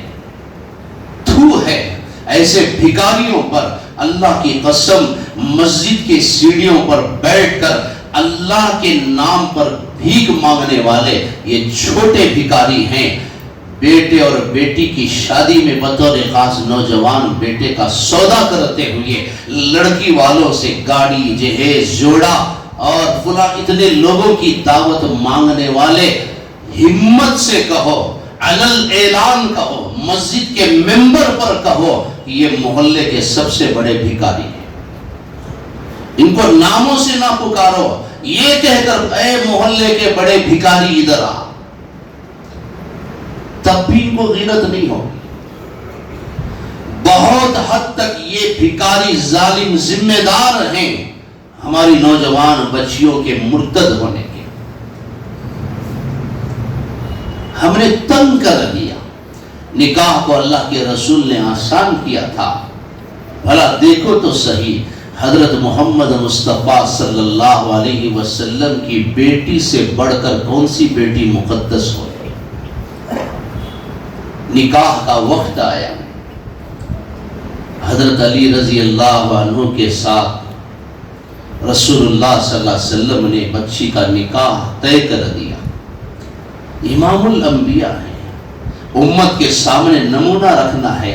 بیٹی سے پوچھنے لگے، بیٹی کیا تو اس رشتے سے راضی ہے؟ کیا تجھے یہ رشتہ پسند ہے؟ بچی نے کہا کہ ابا حضور، آپ کا حکم، آپ کی تدبیر میرے سر آنکھوں پر، لیکن ابا حضور 2 باتیں میرے ذہن میں آ رہی ہیں۔ بچی سر سینے پر رکھ کر رونے لگی، عرض کرتی ہے روتے ہوئے، ابا جان، آج ماں کی بڑی کمی محسوس ہو رہی ہے. آج ماں کی یاد نے مجھے رلا دیا. ابا حضور یہ باتیں تو مائیں پوچھتی ہیں، بیٹیوں سے اس بات کا سوال کون کرتا ہے؟ باپ نہیں، ماں کرتی ہے. ابا جان آج امی کی یاد آ گئی، کاش میری ماں ہوتی. آج آپ باپ کے ساتھ ساتھ ماں کا بھی فرض ادا کر رہے ہیں. دوسری بات، ابا حضور آپ نے میرا نکاح ایسے نوجوان کے ساتھ طے کیا ہے جس کے پاس ولیمہ تو ولیمہ مہر دینے کی بھی طاقت نہیں ہے، مہر دینے کی بھی اس کے پاس گنجائش نہیں ہے. حضرت علی کا جب نکاح طے ہوا تو حضور صلی اللہ علیہ وسلم نے بلایا، علی تیرے پاس کیا ہے؟ اللہ کے رسول کچھ نہیں، گھر بھی نہیں، مہر کے لیے پیسہ بھی نہیں. اچھا تیرے پاس زرہ تو ہے، جنگی سامان، جنگی لباس، جا اسے بازار میں فروخت کر دے اور اسے 2 چیزوں کا انتظام کرنا، ایک بیوی کا مہر دے دینا اور دوسرا اپنی استطاعت کے مطابق ولیمہ کر دینا. تو اس وقت رشتہ طے ہوا ہے جبکہ مہر کی بھی رقم علی کے پاس، دولہے کے پاس نہیں ہے، اور یہ داماد بن رہا ہے امام الانبیاء صلی اللہ علیہ وسلم کی بیٹی کا، جس جیسی بیٹی نہ دنیا میں پہلے دیکھی نہ آئندہ کبھی قیامت تک دیکھ سکے. ایسی عظیم بیٹی نہیں پیدا ہوئی جس کے گھر میں بھی فرشتے آتے تھے، جس کے گھر میں اللہ کا قرآن اترتا تھا. ایسی بیٹی جو پوری رات میں 2 رکعت نماز میں پورے قرآن کو پڑھ دیتی. تو بیٹی نے کہا ابا حضور شاید آپ نے مناسب سمجھا، آپ کا فیصلہ بالکل صحیح ہے، لیکن آپ نے میرا نکاح ایک ایسے نوجوان کے ساتھ کر دیا. تو اس وقت حضور اکرم صلی اللہ علیہ وسلم نے فرمایا تھا، بیٹی دیکھ میں نے علی کے ساتھ تیرا نکاح اس کی دولت کو، اس کی صورت کو اور اس کی صلاحیت کو دیکھ کر نہیں کیا ہے.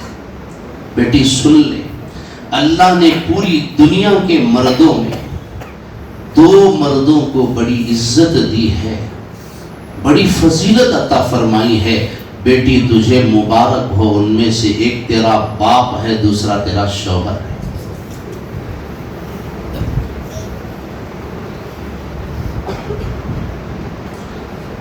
علی کے تقوی کو دیکھ کر میں نے تیرا گھر بسایا ہے. اس کی عزت کو، اس کی فضیلت کو، اس کی عبادت کو، اس کے اخلاق کو، اس کے کردار کو دیکھ کر میں نے تیرا ہاتھ اس کے ہاتھ میں دیا. میرے محترم نوجوان بھائیوں، آج ہماری غفلت کی وجہ سے، آج ہماری بے راہ روی، ہمارے ظلم و ستم کی وجہ سے ہماری بچیاں غیروں کے ساتھ چلی گئی. قصور تو ہمارا ہے، مجرم تو ہم ہیں کہ ہم قوم کو یہ بات سمجھا نہ سکے، نوجوانوں کو یہ بات ہم سمجھا نہ سکے، امت تک ہم یہ پیغام نہیں دے سکے. ہم نے ہر کام کو ضروری سمجھا، لیکن ظالموں کو اس ظلم سے روکنے میں ہم بھی قاصر ہیں. آج علماء بھی قاصر ہیں، علماء بھی یہ کام نہیں کر سکے، کوششیں ہو رہی ہیں. یاد رکھیں، مسجد کے جو بھی ذمہ دار احباب ہیں، محلے کے نوجوان احباب ہیں، ان سب کی یہ ذمہ داری بنتی ہے، یہ ان کا فرض ہے کہ محلے میں ہونے والے ایسے مظالم کو روکیں، ایسے لوگوں کو تصدیق نامہ نہ دیں جو جہیز کا مطالبہ کرتے ہیں، ایسے لوگوں کو دفتر نہ دیں جو جہیز کے طور پر لڑکی والوں کو تنگ کرتے ہیں. معاشرے کو انہوں نے برباد کر دیا. اللہ کے رسول صلی اللہ علیہ وسلم بیٹی کو رخصت کرتے ہوئے کیا دے کر بھیجتے؟ آج کی طرح قیمتی گاڑیاں سواریاں نہیں تھی. اللہ کے رسول صلی اللہ علیہ وسلم چاہتے تو معراج کا وہ براق، وہ سواری آپ اپنی بیٹی کے نکاح میں لا سکتے. کیوں نہیں ہو سکتا تھا؟ جس پر آپ بیت المقدس تک جس براق پر سوار ہو کر آپ گئے ہیں، وہ بیٹی کے نکاح میں وہ سواری کا انتظام کر سکتے تھے. آپ چاہتے تو فرشتے جماعت بنا کر آ سکتے تھے. آپ کو اگر آپ کا حکم ہو جاتا تو جنت کی حوریں بیٹی کو سنوارنے کے لیے آ جاتے. اللہ کے رسول صلی اللہ علیہ وسلم چاہتے تو بیٹی کے نکاح اور ولیمے میں جنت کا دسترخوان اتر جاتا. لیکن اللہ کے رسول نے کیا کیا؟ کچھ نہیں ہے. ایک پھٹی پرانی حسیر، وہی لباس جس میں جھاڑو دے رہی تھی فاطمہ، ایک مصلا، 2 تکیے جس کے اندر کھجور کے پتے بھرے گئے تھے، ایک بسترا جس کے اندر کھجور کی چھال تھی، ایک لوٹا، ایک مشکیزہ، ایک گھڑا، ایک چکی. یہ مختصر سا سامان دے کر ام ایمن باندی کے ساتھ بچی کو شوہر کے گھر کی طرف رخصت فرما دیتے. ظالموں، شرم کرو. یہ میرے الفاظ ان لوگوں کے لیے ہیں جو ظالم بنتے ہیں لڑکی والوں کے حق میں. بھکاریوں، شرم کرو. اللہ اس کے رسول صلی اللہ علیہ وسلم، اللہ کے رسول صلی اللہ علیہ وسلم کی سیرت کے اس حصے کو پڑھو اور اسے سنو اور اس پر عمل کرنے کی کوشش کرو. بہرحال میرے محترم بھائیوں، میں نے خطبے کے شروع میں 4 آیتیں پڑھی. قرآن مجید کے 29ویں پارے کی سورۃ المدثر کی 4 آیتیں ہیں جس میں اللہ تبارک و تعالیٰ نے یہ پیغام دیا ہے، جس میں اللہ نے فرمایا ہے فی جنات یتساءلون عن المجرمین ما سلککم فی سقر.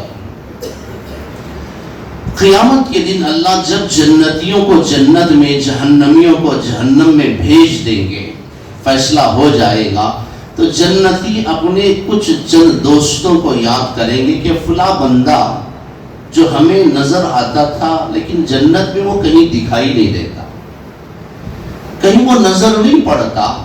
فرشتہ ان کی اس بات کو سنے گا اور ان سے پوچھے گا قال هل انتم مطلعون، کیا تم اپنے ان دوستوں کو دیکھنا چاہتے ہو جن کو تم یاد کر رہے ہو؟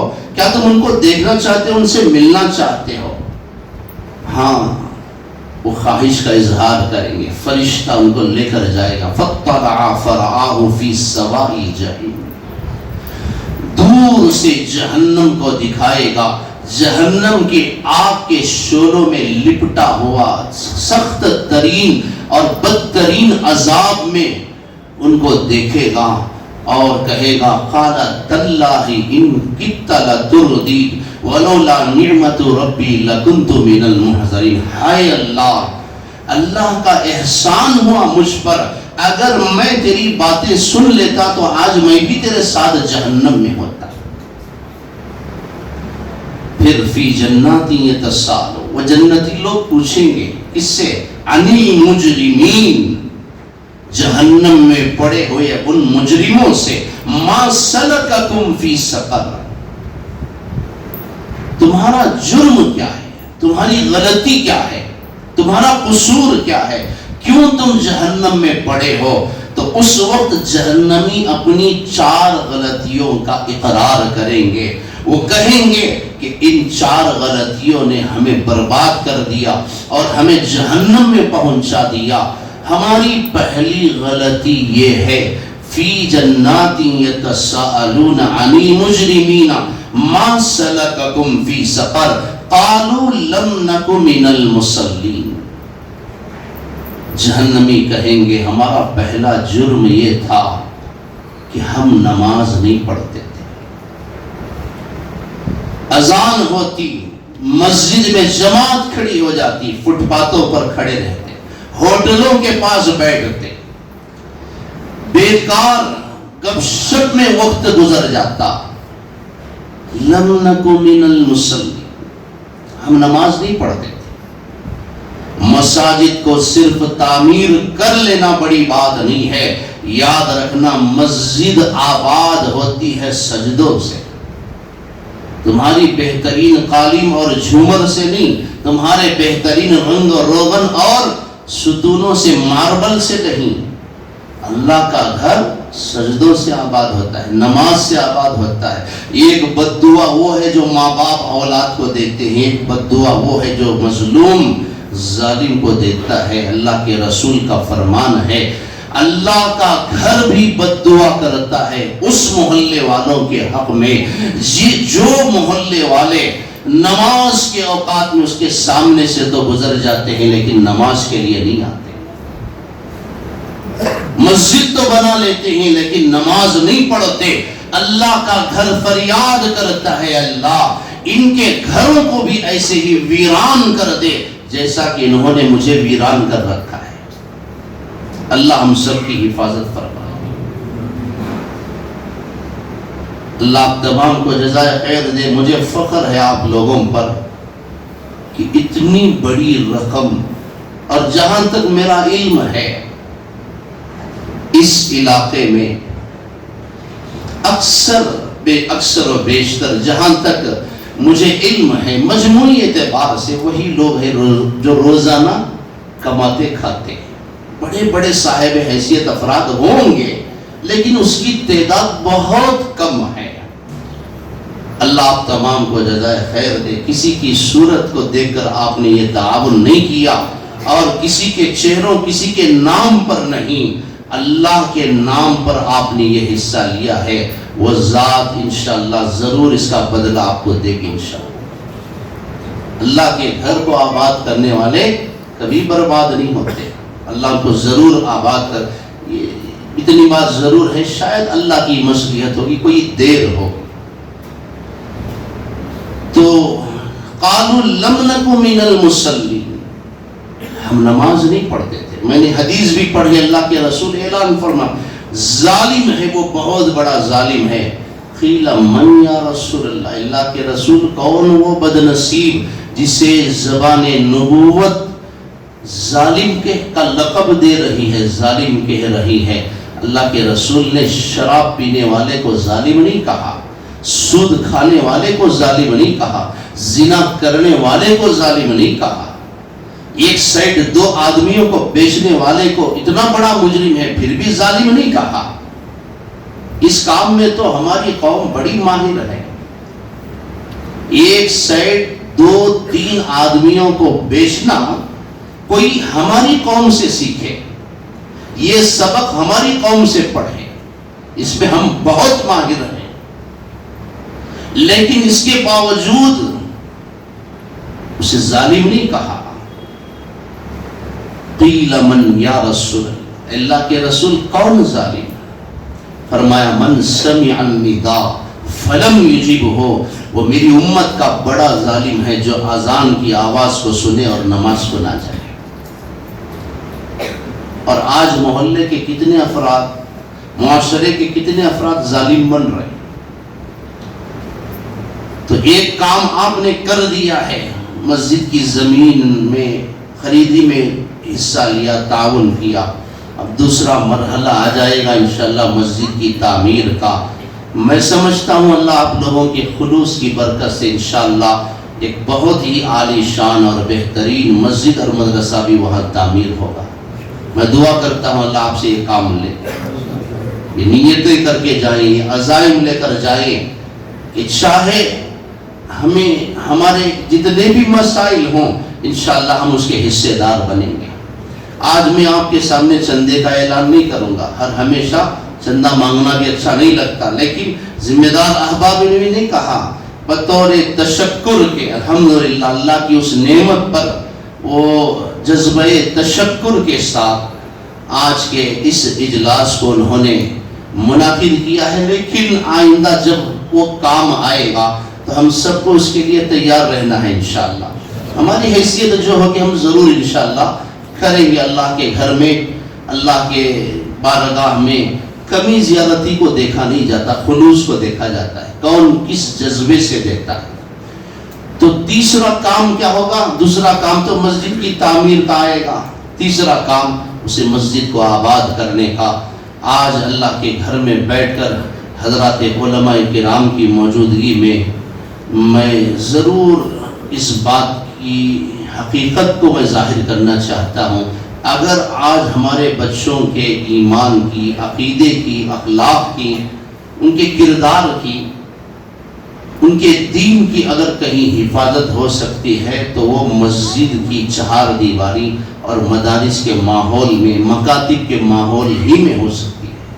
اس کے علاوہ کوئی دوسری صورت نہیں ہے ان کو اللہ اس کے رسول کا سبق پڑھانے کا۔ آج کل اسکولوں میں اس کا انتظام نہیں ہے۔ بچوں کو اگر صحیح مسلمان بنا کر رکھنا چاہتے ہو تو جس طرح اسکول کی تعلیم کی فکر کر رہے ہیں اسی طرح مکاتب اور مدارس کو بھیج کر بچوں کو دین پڑھاؤ۔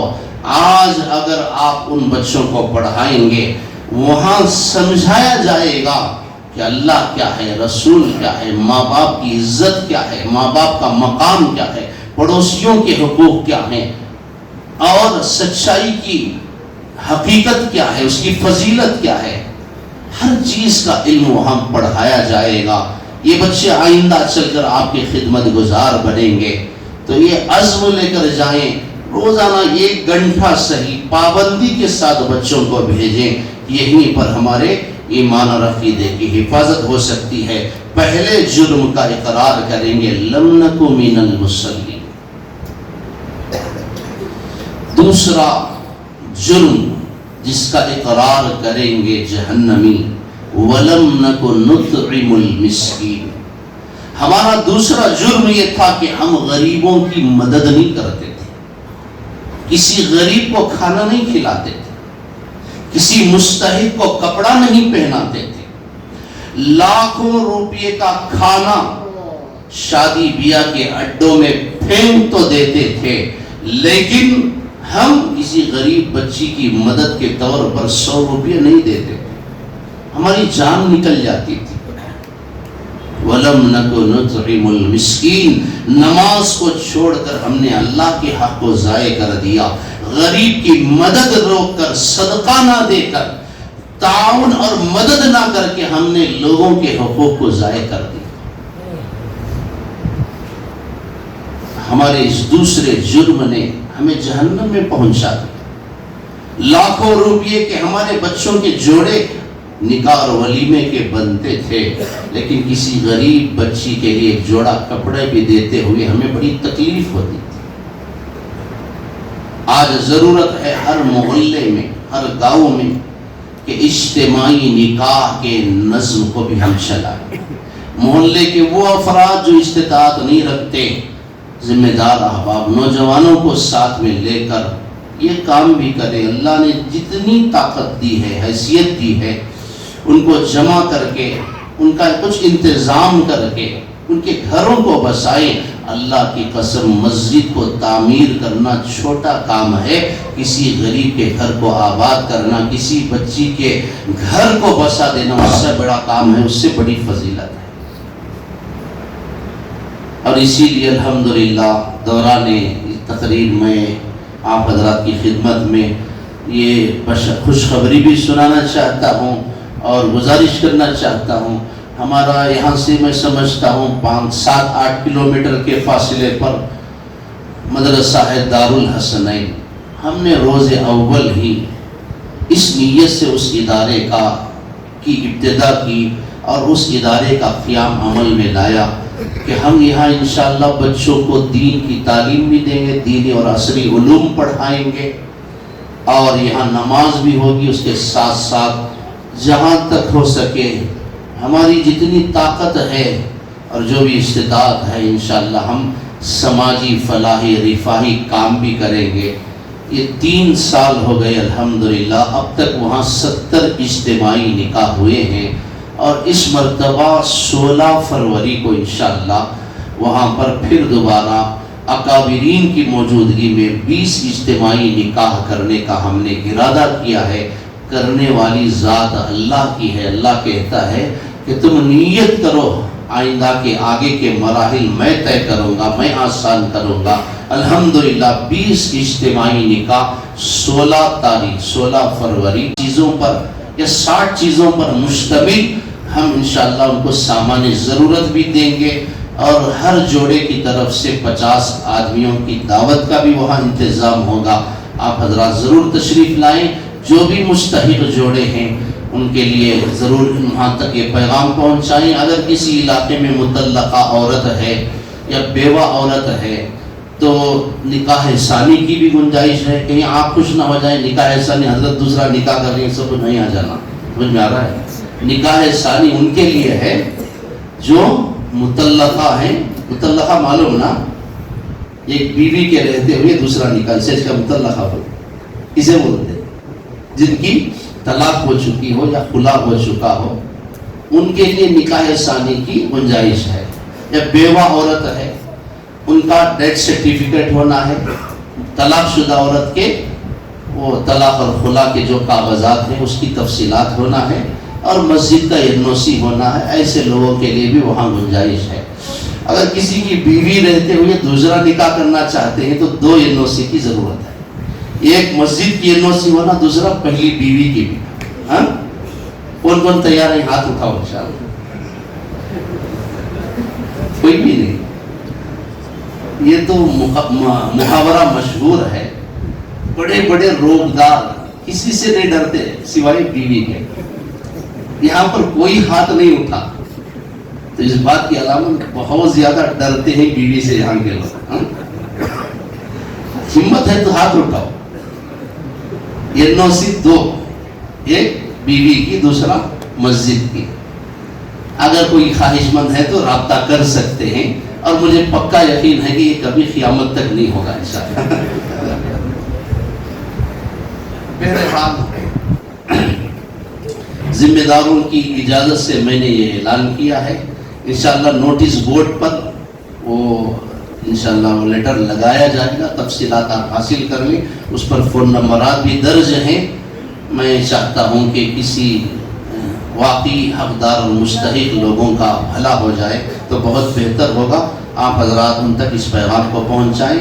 اس مہینے کے اخیر تک یا انشاءاللہ فروری کے 5 تاریخ تک بھی انشاءاللہ ہم لیں گے، اس پر آپ ضرور توجہ فرمائیں، اور آپ سب وہاں تشریف لائیں انشاءاللہ۔ الیکٹرانک سٹی میں بیٹداس پورا بنگی پور درگاہ ہے، وہاں پر اس کے بازو میں مدرسہ دارالحسنین مسجد کوثر ہے، آپ وہاں تشریف لائیں انشاءاللہ۔ ان اکابرین کی موجودگی میں جلسہ بھی ہوگا، آپ کو دعائیں ملیں گی۔ تو بہرحال دوسرا کام، وَلَمْ نَكُنْ نُطْعِمُ الْمِسْكِينَ، ہم کسی غریب کی مدد نہیں کرتے تھے، جس کی وجہ سے اللہ نے ہمیں کیا کر دیا؟ ہمیں جہنم میں پہنچا دیا۔ ہمارا تیسرا جرم یہ تھا، وَكُنَّا نَخُوضُ مَعَ الْخَائِضِينَ، ہم برے لوگوں کی صحبت میں بیٹھتے تھے، برے لوگوں کی دوستی پر فخر کرتے تھے، برے لوگوں کے ساتھ اٹھنے بیٹھنے میں شان محسوس کرتے تھے۔ ان کی دوستی، ان کی صحبت نے ہمیں جہنم میں پہنچا دیا۔ ہمارا چوتھا جرم، وَكُنَّا نُكَذِّبُ بِيَوْمِ الدِّينِ، آخرت کے دن کا، قیامت کے دن کا ہمیں یقین نہیں تھا، ہم ڈرتے نہیں تھے، ہم موت سے اور اللہ کے دربار میں پہنچنے سے اور جواب دہی سے ہم ڈرتے نہیں تھے۔ حلال بھی کرتے گئے، حرام بھی کرتے گئے، حلال بھی کھاتے گئے، حرام بھی کھاتے گئے، سب کچھ کرتے گئے، اللہ کا ہمیں خوف نہیں تھا، قیامت کے دن جواب دہی کا ہمیں احساس نہیں تھا۔ تو یہ 4 کام ہمارے، پہلا کام نماز نہیں پڑھتے تھے، دوسرا کام غریب کی مدد نہیں کرتے تھے، تیسرا کام بروں کی صحبت میں بیٹھتے تھے، چوتھا کام آخرت پر یقین نہیں تھا، اللہ کی ذات پر بھروسہ نہیں تھا، مرنے کے دن کا ہمیں خوف نہیں تھا۔ اسی طرح ہماری زندگی گزرتی گئی، حتی اتانا الیقین، موت آ گئی، فما تنفعهم شفاعت الشافعین. آج ہماری حالت یہ ہے کہ ہماری کوئی مدد کرنے والا نہیں ہے. نماز پڑھتے تو نماز بچا لیتی, غریب کی مدد کرتے تو وہ غریب ہمیں بچا لیتا, کسی عالم اللہ والے کی صحبت میں جاتے تو اس کی صحبت ہمیں بچا لیتی. اللہ کی ذات سے ڈرتے ہوئے ہم زندگی گزار لیتے تو بچ جاتے. فما لهم عن التذکرۃ معرضین. آج کوئی ہمارے اوپر رحم کرنے والا, ہمارا کوئی خیر خواہ نہیں ہے. یہ 4 جرائم بیان کریں گے جہنمی لوگ جنتیوں سے. بہرحال بہت زیادہ وقت آپ حضرات کا میں نے لیا, آپ کا میں بہت ہی ممنون و مشکور ہوں. اتنی بڑی تعداد میں باوجود آج جمعہ ہونے کے آپ نے جمعہ کا بیان بھی سنا ہے, اس کے باوجود 1.5 گھنٹے تک آپ اس سے, بلکہ میں سمجھتا ہوں اس سے زیادہ وقت ہوا ہے. اللہ تمام کو جزائے خیر دے. اللہ کے گھر کی آپ نے فکر کی ہے, اللہ آپ کے گھروں کو آباد رکھے, آپ سب کے جمع ہونے کو قبول فرمائے, آپ کی نسلوں کو اللہ خوشحال رکھے. اس مسجد کو بھی آباد کریں, آئندہ جب ضرورت ہوگی تو اس کے لیے بھی تعاون کرے, اور اس کے لیے آپ تیار رہیں تاکہ آپ کی ذات سے اللہ کا گھر تعمیر ہو جائے, آباد ہو جائے. اللہ کے گھر کی آبادی سے محلے آباد ہوتے ہیں, شہر گھر اور ادارے آباد ہوتے ہیں. اللہ تعالیٰ تمام کو جزائے خیر عطا فرمائے. میں انہی چند کلمات کے ساتھ اپنی بات کو ختم کرتا ہوں. حضرت مولانا محمد ابراہیم صاحب رشادی دامت برکاتہم ہمارے بہت سینئر ہیں, ہمارے اساتذہ کرام کے ساتھی ہیں. حضرت کا آخری سال تھا میرا پہلا سال. میں فارسی میں حضرت جماعت ہفتم میں مدرسہ تجوید القرآن بسن گڑی میں حضرت کے مستورات کا مدرسہ چلتا ہے. ماشاءاللہ آپ کی اہلیہ محترمہ بھی حافظہ ہیں, عالمہ ہیں. اللہ آپ سے بھی دین کا بہت کام لے رہا ہے. اللہ سب کی خدمات کو قبول فرمائے. بالخصوص یہاں کی مجلس منتظمہ ابھی آتے ہوئے بھی کہہ رہے تھے سیکریٹری صاحب, حضرت پتہ نہیں اللہ نے کس طرح یہ کام کرا دیا. 1 کروڑ سے زائد کی رقم اللہ نے کیسا اس کا انتظام کر دیا, وہ اللہ ہی جانے. ہم سوچ بھی نہیں سکتے تھے. اللہ یہی کرتا ہے, اللہ یہی کہتا ہے, ہر کام میں نیت کرنا تیرا کام ہے, اس کام کو مکمل کرنا میرا کام ہے. نیت کرو, عزائم لے کر اٹھو کہ ہم اپنی کمائی کا ایک حصہ اللہ کے لیے, اللہ کے راستے کے لیے ہم وقف کر دیں. اس میں انشاءاللہ آپ کا کاروبار بھی آباد رہے گا, آپ کا گھر بھی خوشحال رہے گا, اور اللہ کے دین کی اور اسلام کی خدمت بھی ہو جائے گی. یہ عزم لے کر اٹھیں. اکثر میرے نوجوان بھائی ہیں, میں آپ کی محبتوں کا بہت ہی شکر گزار ہوں. اکثر نوجوان اس مجمع میں بیٹھے ہیں, اتنی دیر تک آپ لوگوں کا بیٹھنا یہ اس بات کی علامت ہے کہ آپ کے اندر وہ جذبہ ہے, آپ کے اندر وہ عزائم ہیں. اللہ آپ کی جیسے نوجوانوں سے دین کا کام لینا چاہتا ہے. چنانچہ یہ عزم لے کر جاؤ کہ ہر مہینہ, ہر جمعہ مجھے اللہ کے گھر کے لیے کچھ کرنا ہے, کسی مدرسے کے لیے کچھ کرنا ہے, اللہ کے دین کے لیے میری کمائی کا ایک حصہ چھوٹا سا جتنی میری طاقت ہے میں انشاءاللہ اس میں لگاؤں گا. دین کی خدمت اس طرح بھی کروں گا. اللہ تعالیٰ سب سے پہلے بولنے والے کو, بعد میں سننے والوں کو عمل کی توفیق عطا فرمائے.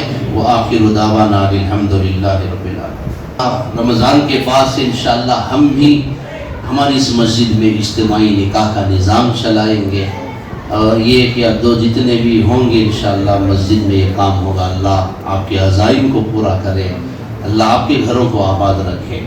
اور دوسرا کام یہ انشاءاللہ عشاء کی نماز پڑھ کر مسجد کا نیا دفتر الحمدللہ اس کا نظم ہوا ہے, اس دفتر کا افتتاح ہے. مختصر سی دعا ہوگی, آپ حضرات سے گزارش ہے اس میں بھی شرکت فرمائیں.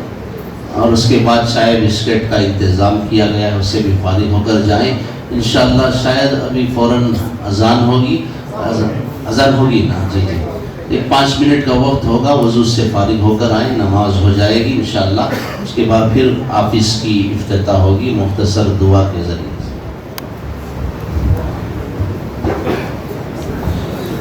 ماشاءاللہ الحمدللہ. ہماری اس مجلس کا سب سے مین عمل دعا ہے. 2 منٹ بیٹھ جائیں. ماشاءاللہ الحمدللہ. حضرت والا بڑا قیمتی وقت نکال کر ہمارے یہاں تشریف لائے. حضرت کا ہم سب میں اپنی طرف سے اور مسجد کی پوری کمیٹی کی طرف سے، اہل محلہ کی طرف سے شکریہ ادا کرتا ہوں، اور اللہ تعالیٰ سے دعا کرتے ہیں اللہ تعالیٰ حضرت کے علم عمل میں برکت عطا فرمائے، حضرت کی آمد کو قبول فرمائے، اور مسجد کے ذمہ داران کی طرف سے حضرت والا کی مختصر حوصلہ افزائی شال پوشی ہوگی، حضرت والا سے درخواست ہے۔ تو نماز کے بعد انشاءاللہ جب آفس کی اوپننگ ہوگی اسی میں حضرت کی حوصلہ افزائی شال پوشی ہوگی۔ تمام حضرات تشریف رکھیں، حضرت والا سے درخواست کرتے ہیں اپنی مقبول دعاؤں پر اس مجلس کو اختتام تک پہنچیں۔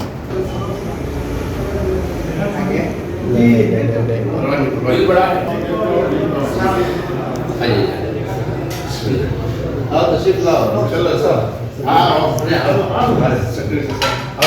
علی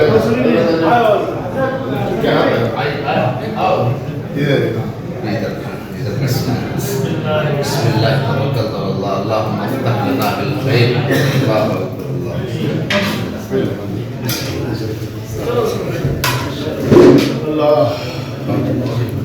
آپ صدر صاحب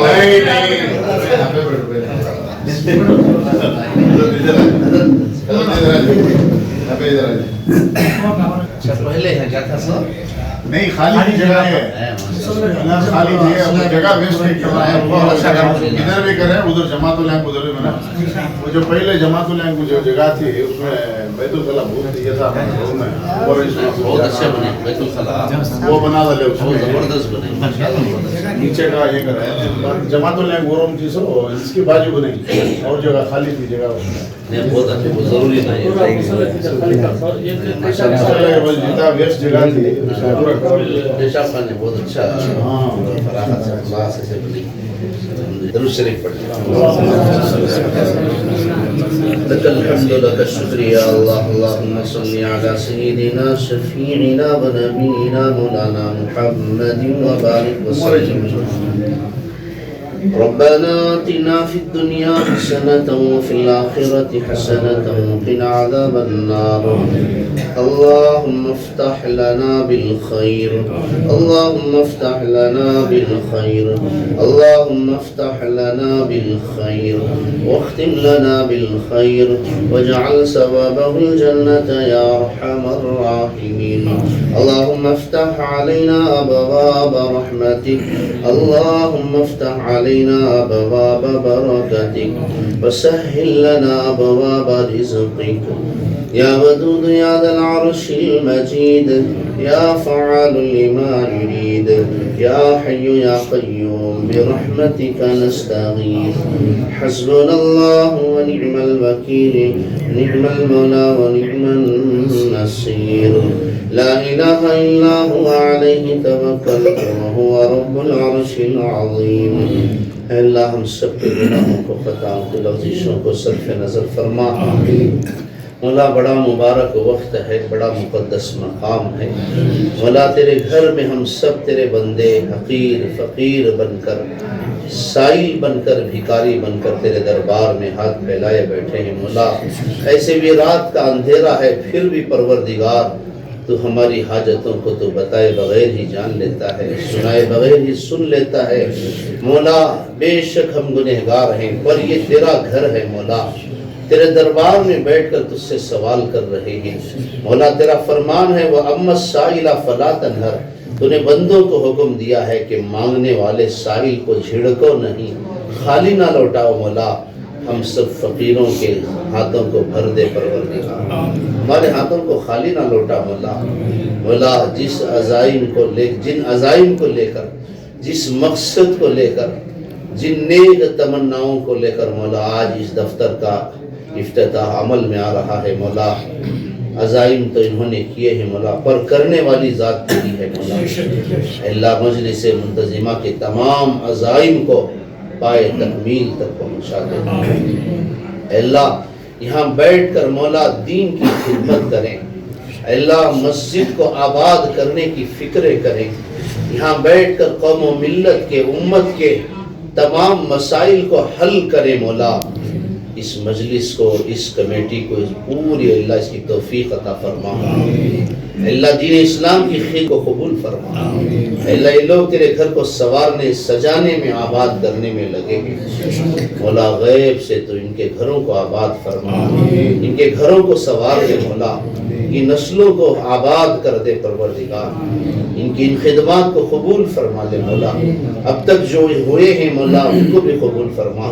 آئندہ جو خدمات ہونے جا رہے مولا ان کے لیے آسانیاں بھی پیدا فرما, قبولیت بھی عطا فرما. اللہ ہمارے ان تمام بھائیوں کو اسی طرح مل جل کر مولا اتحاد و اتفاق کے ساتھ بغیر کسی اختلاف و انتشار کے مولا اسی طرح تیرے گھر کو آباد کرنے اور یہاں خدمت کرنے کی توفیق عطا فرما.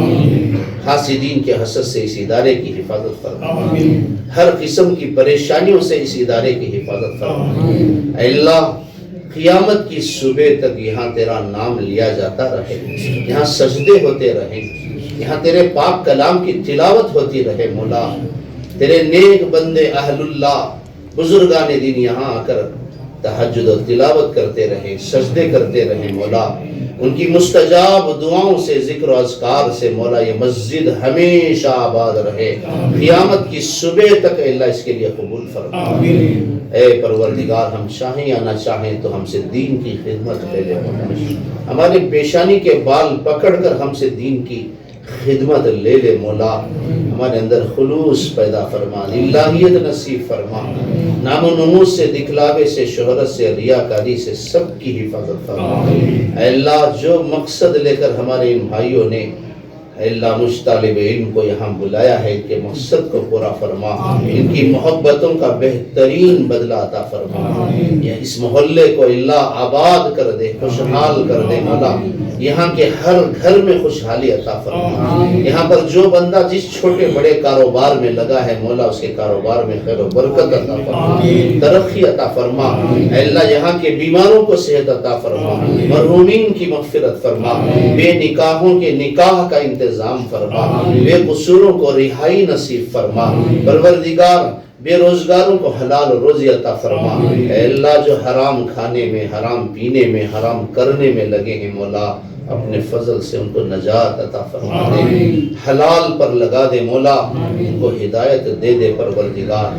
اے اللہ جتنے بھی احباب یہاں پر ہاتھ اٹھائے بیٹھے ہیں مولا ان کے مسائل کا مجھے علم نہیں ہے, تو علیم بذات الصدور ہے مولا. پتہ نہیں کس کے دل میں کیا حاجت ہے, کس کی زبان پر کیا فریاد ہے, کون بندہ کس چھوٹی بڑی تکلیف کا شکار ہے, کون کس چھوٹی بڑی بیماری میں مبتلا ہے. اے اللہ کون کن مسائل اور مصائب میں, پریشانیوں میں مبتلا ہے. اے کریم آقا تیری ذات بتائے بغیر ہی جان لیتی ہے. اس سے پہلے کہ مولا ان کے ہاتھ دعا سے نیچے آئے, یہ مجلس یہاں سے اٹھ کر جائے مولا ان سب کی تمام پریشانیوں کو دور فرما دے, ان کے مسائل کو حل فرما دے, دنیا کو بھی آباد کر دے, ان کی آخرت کو بھی آباد کر دے.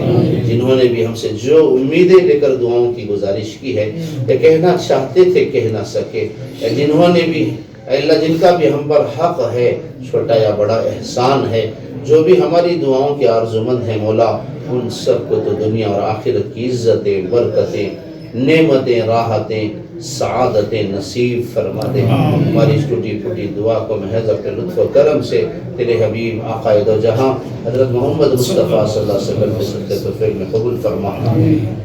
صلی اللہ تعالی وسلم علی خیر خلقہ سیدنا محمد وآلہ واصحابہ اجمعین والحمد للہ رب العالمین. لیکن حالات معافی چاہتے ہیں, حضرت آتی ہیں ہم معلوم نہیں تھا, تو یہ بھی منگا لیتے ہیں ہمیں. سب کیا بھی آپ یہ کرو کو سب ایسے ساتھ میں نہیں سوتا کیا بھی الحمدللہ کیا ضروری ہے ہمیں اللہ کے گھر کے لیے ہمیں سب یہ کرنا ہے. بہت بہت شکریہ ان کو سر صاحب ان کو ڈالو, ان کو مفتی صاحب کو ڈالو. جزاک اللہ خیر. ایسا کیا تکلف نے کیا بھی یہ کرنا مفتی صاحب بیٹو سامنے آ جاؤ. ہمارے ضمیر صاحب مدینے میں تھے 15 سال ہمارے مدرسے میں ایک انگلش پڑھا رہے ہیں.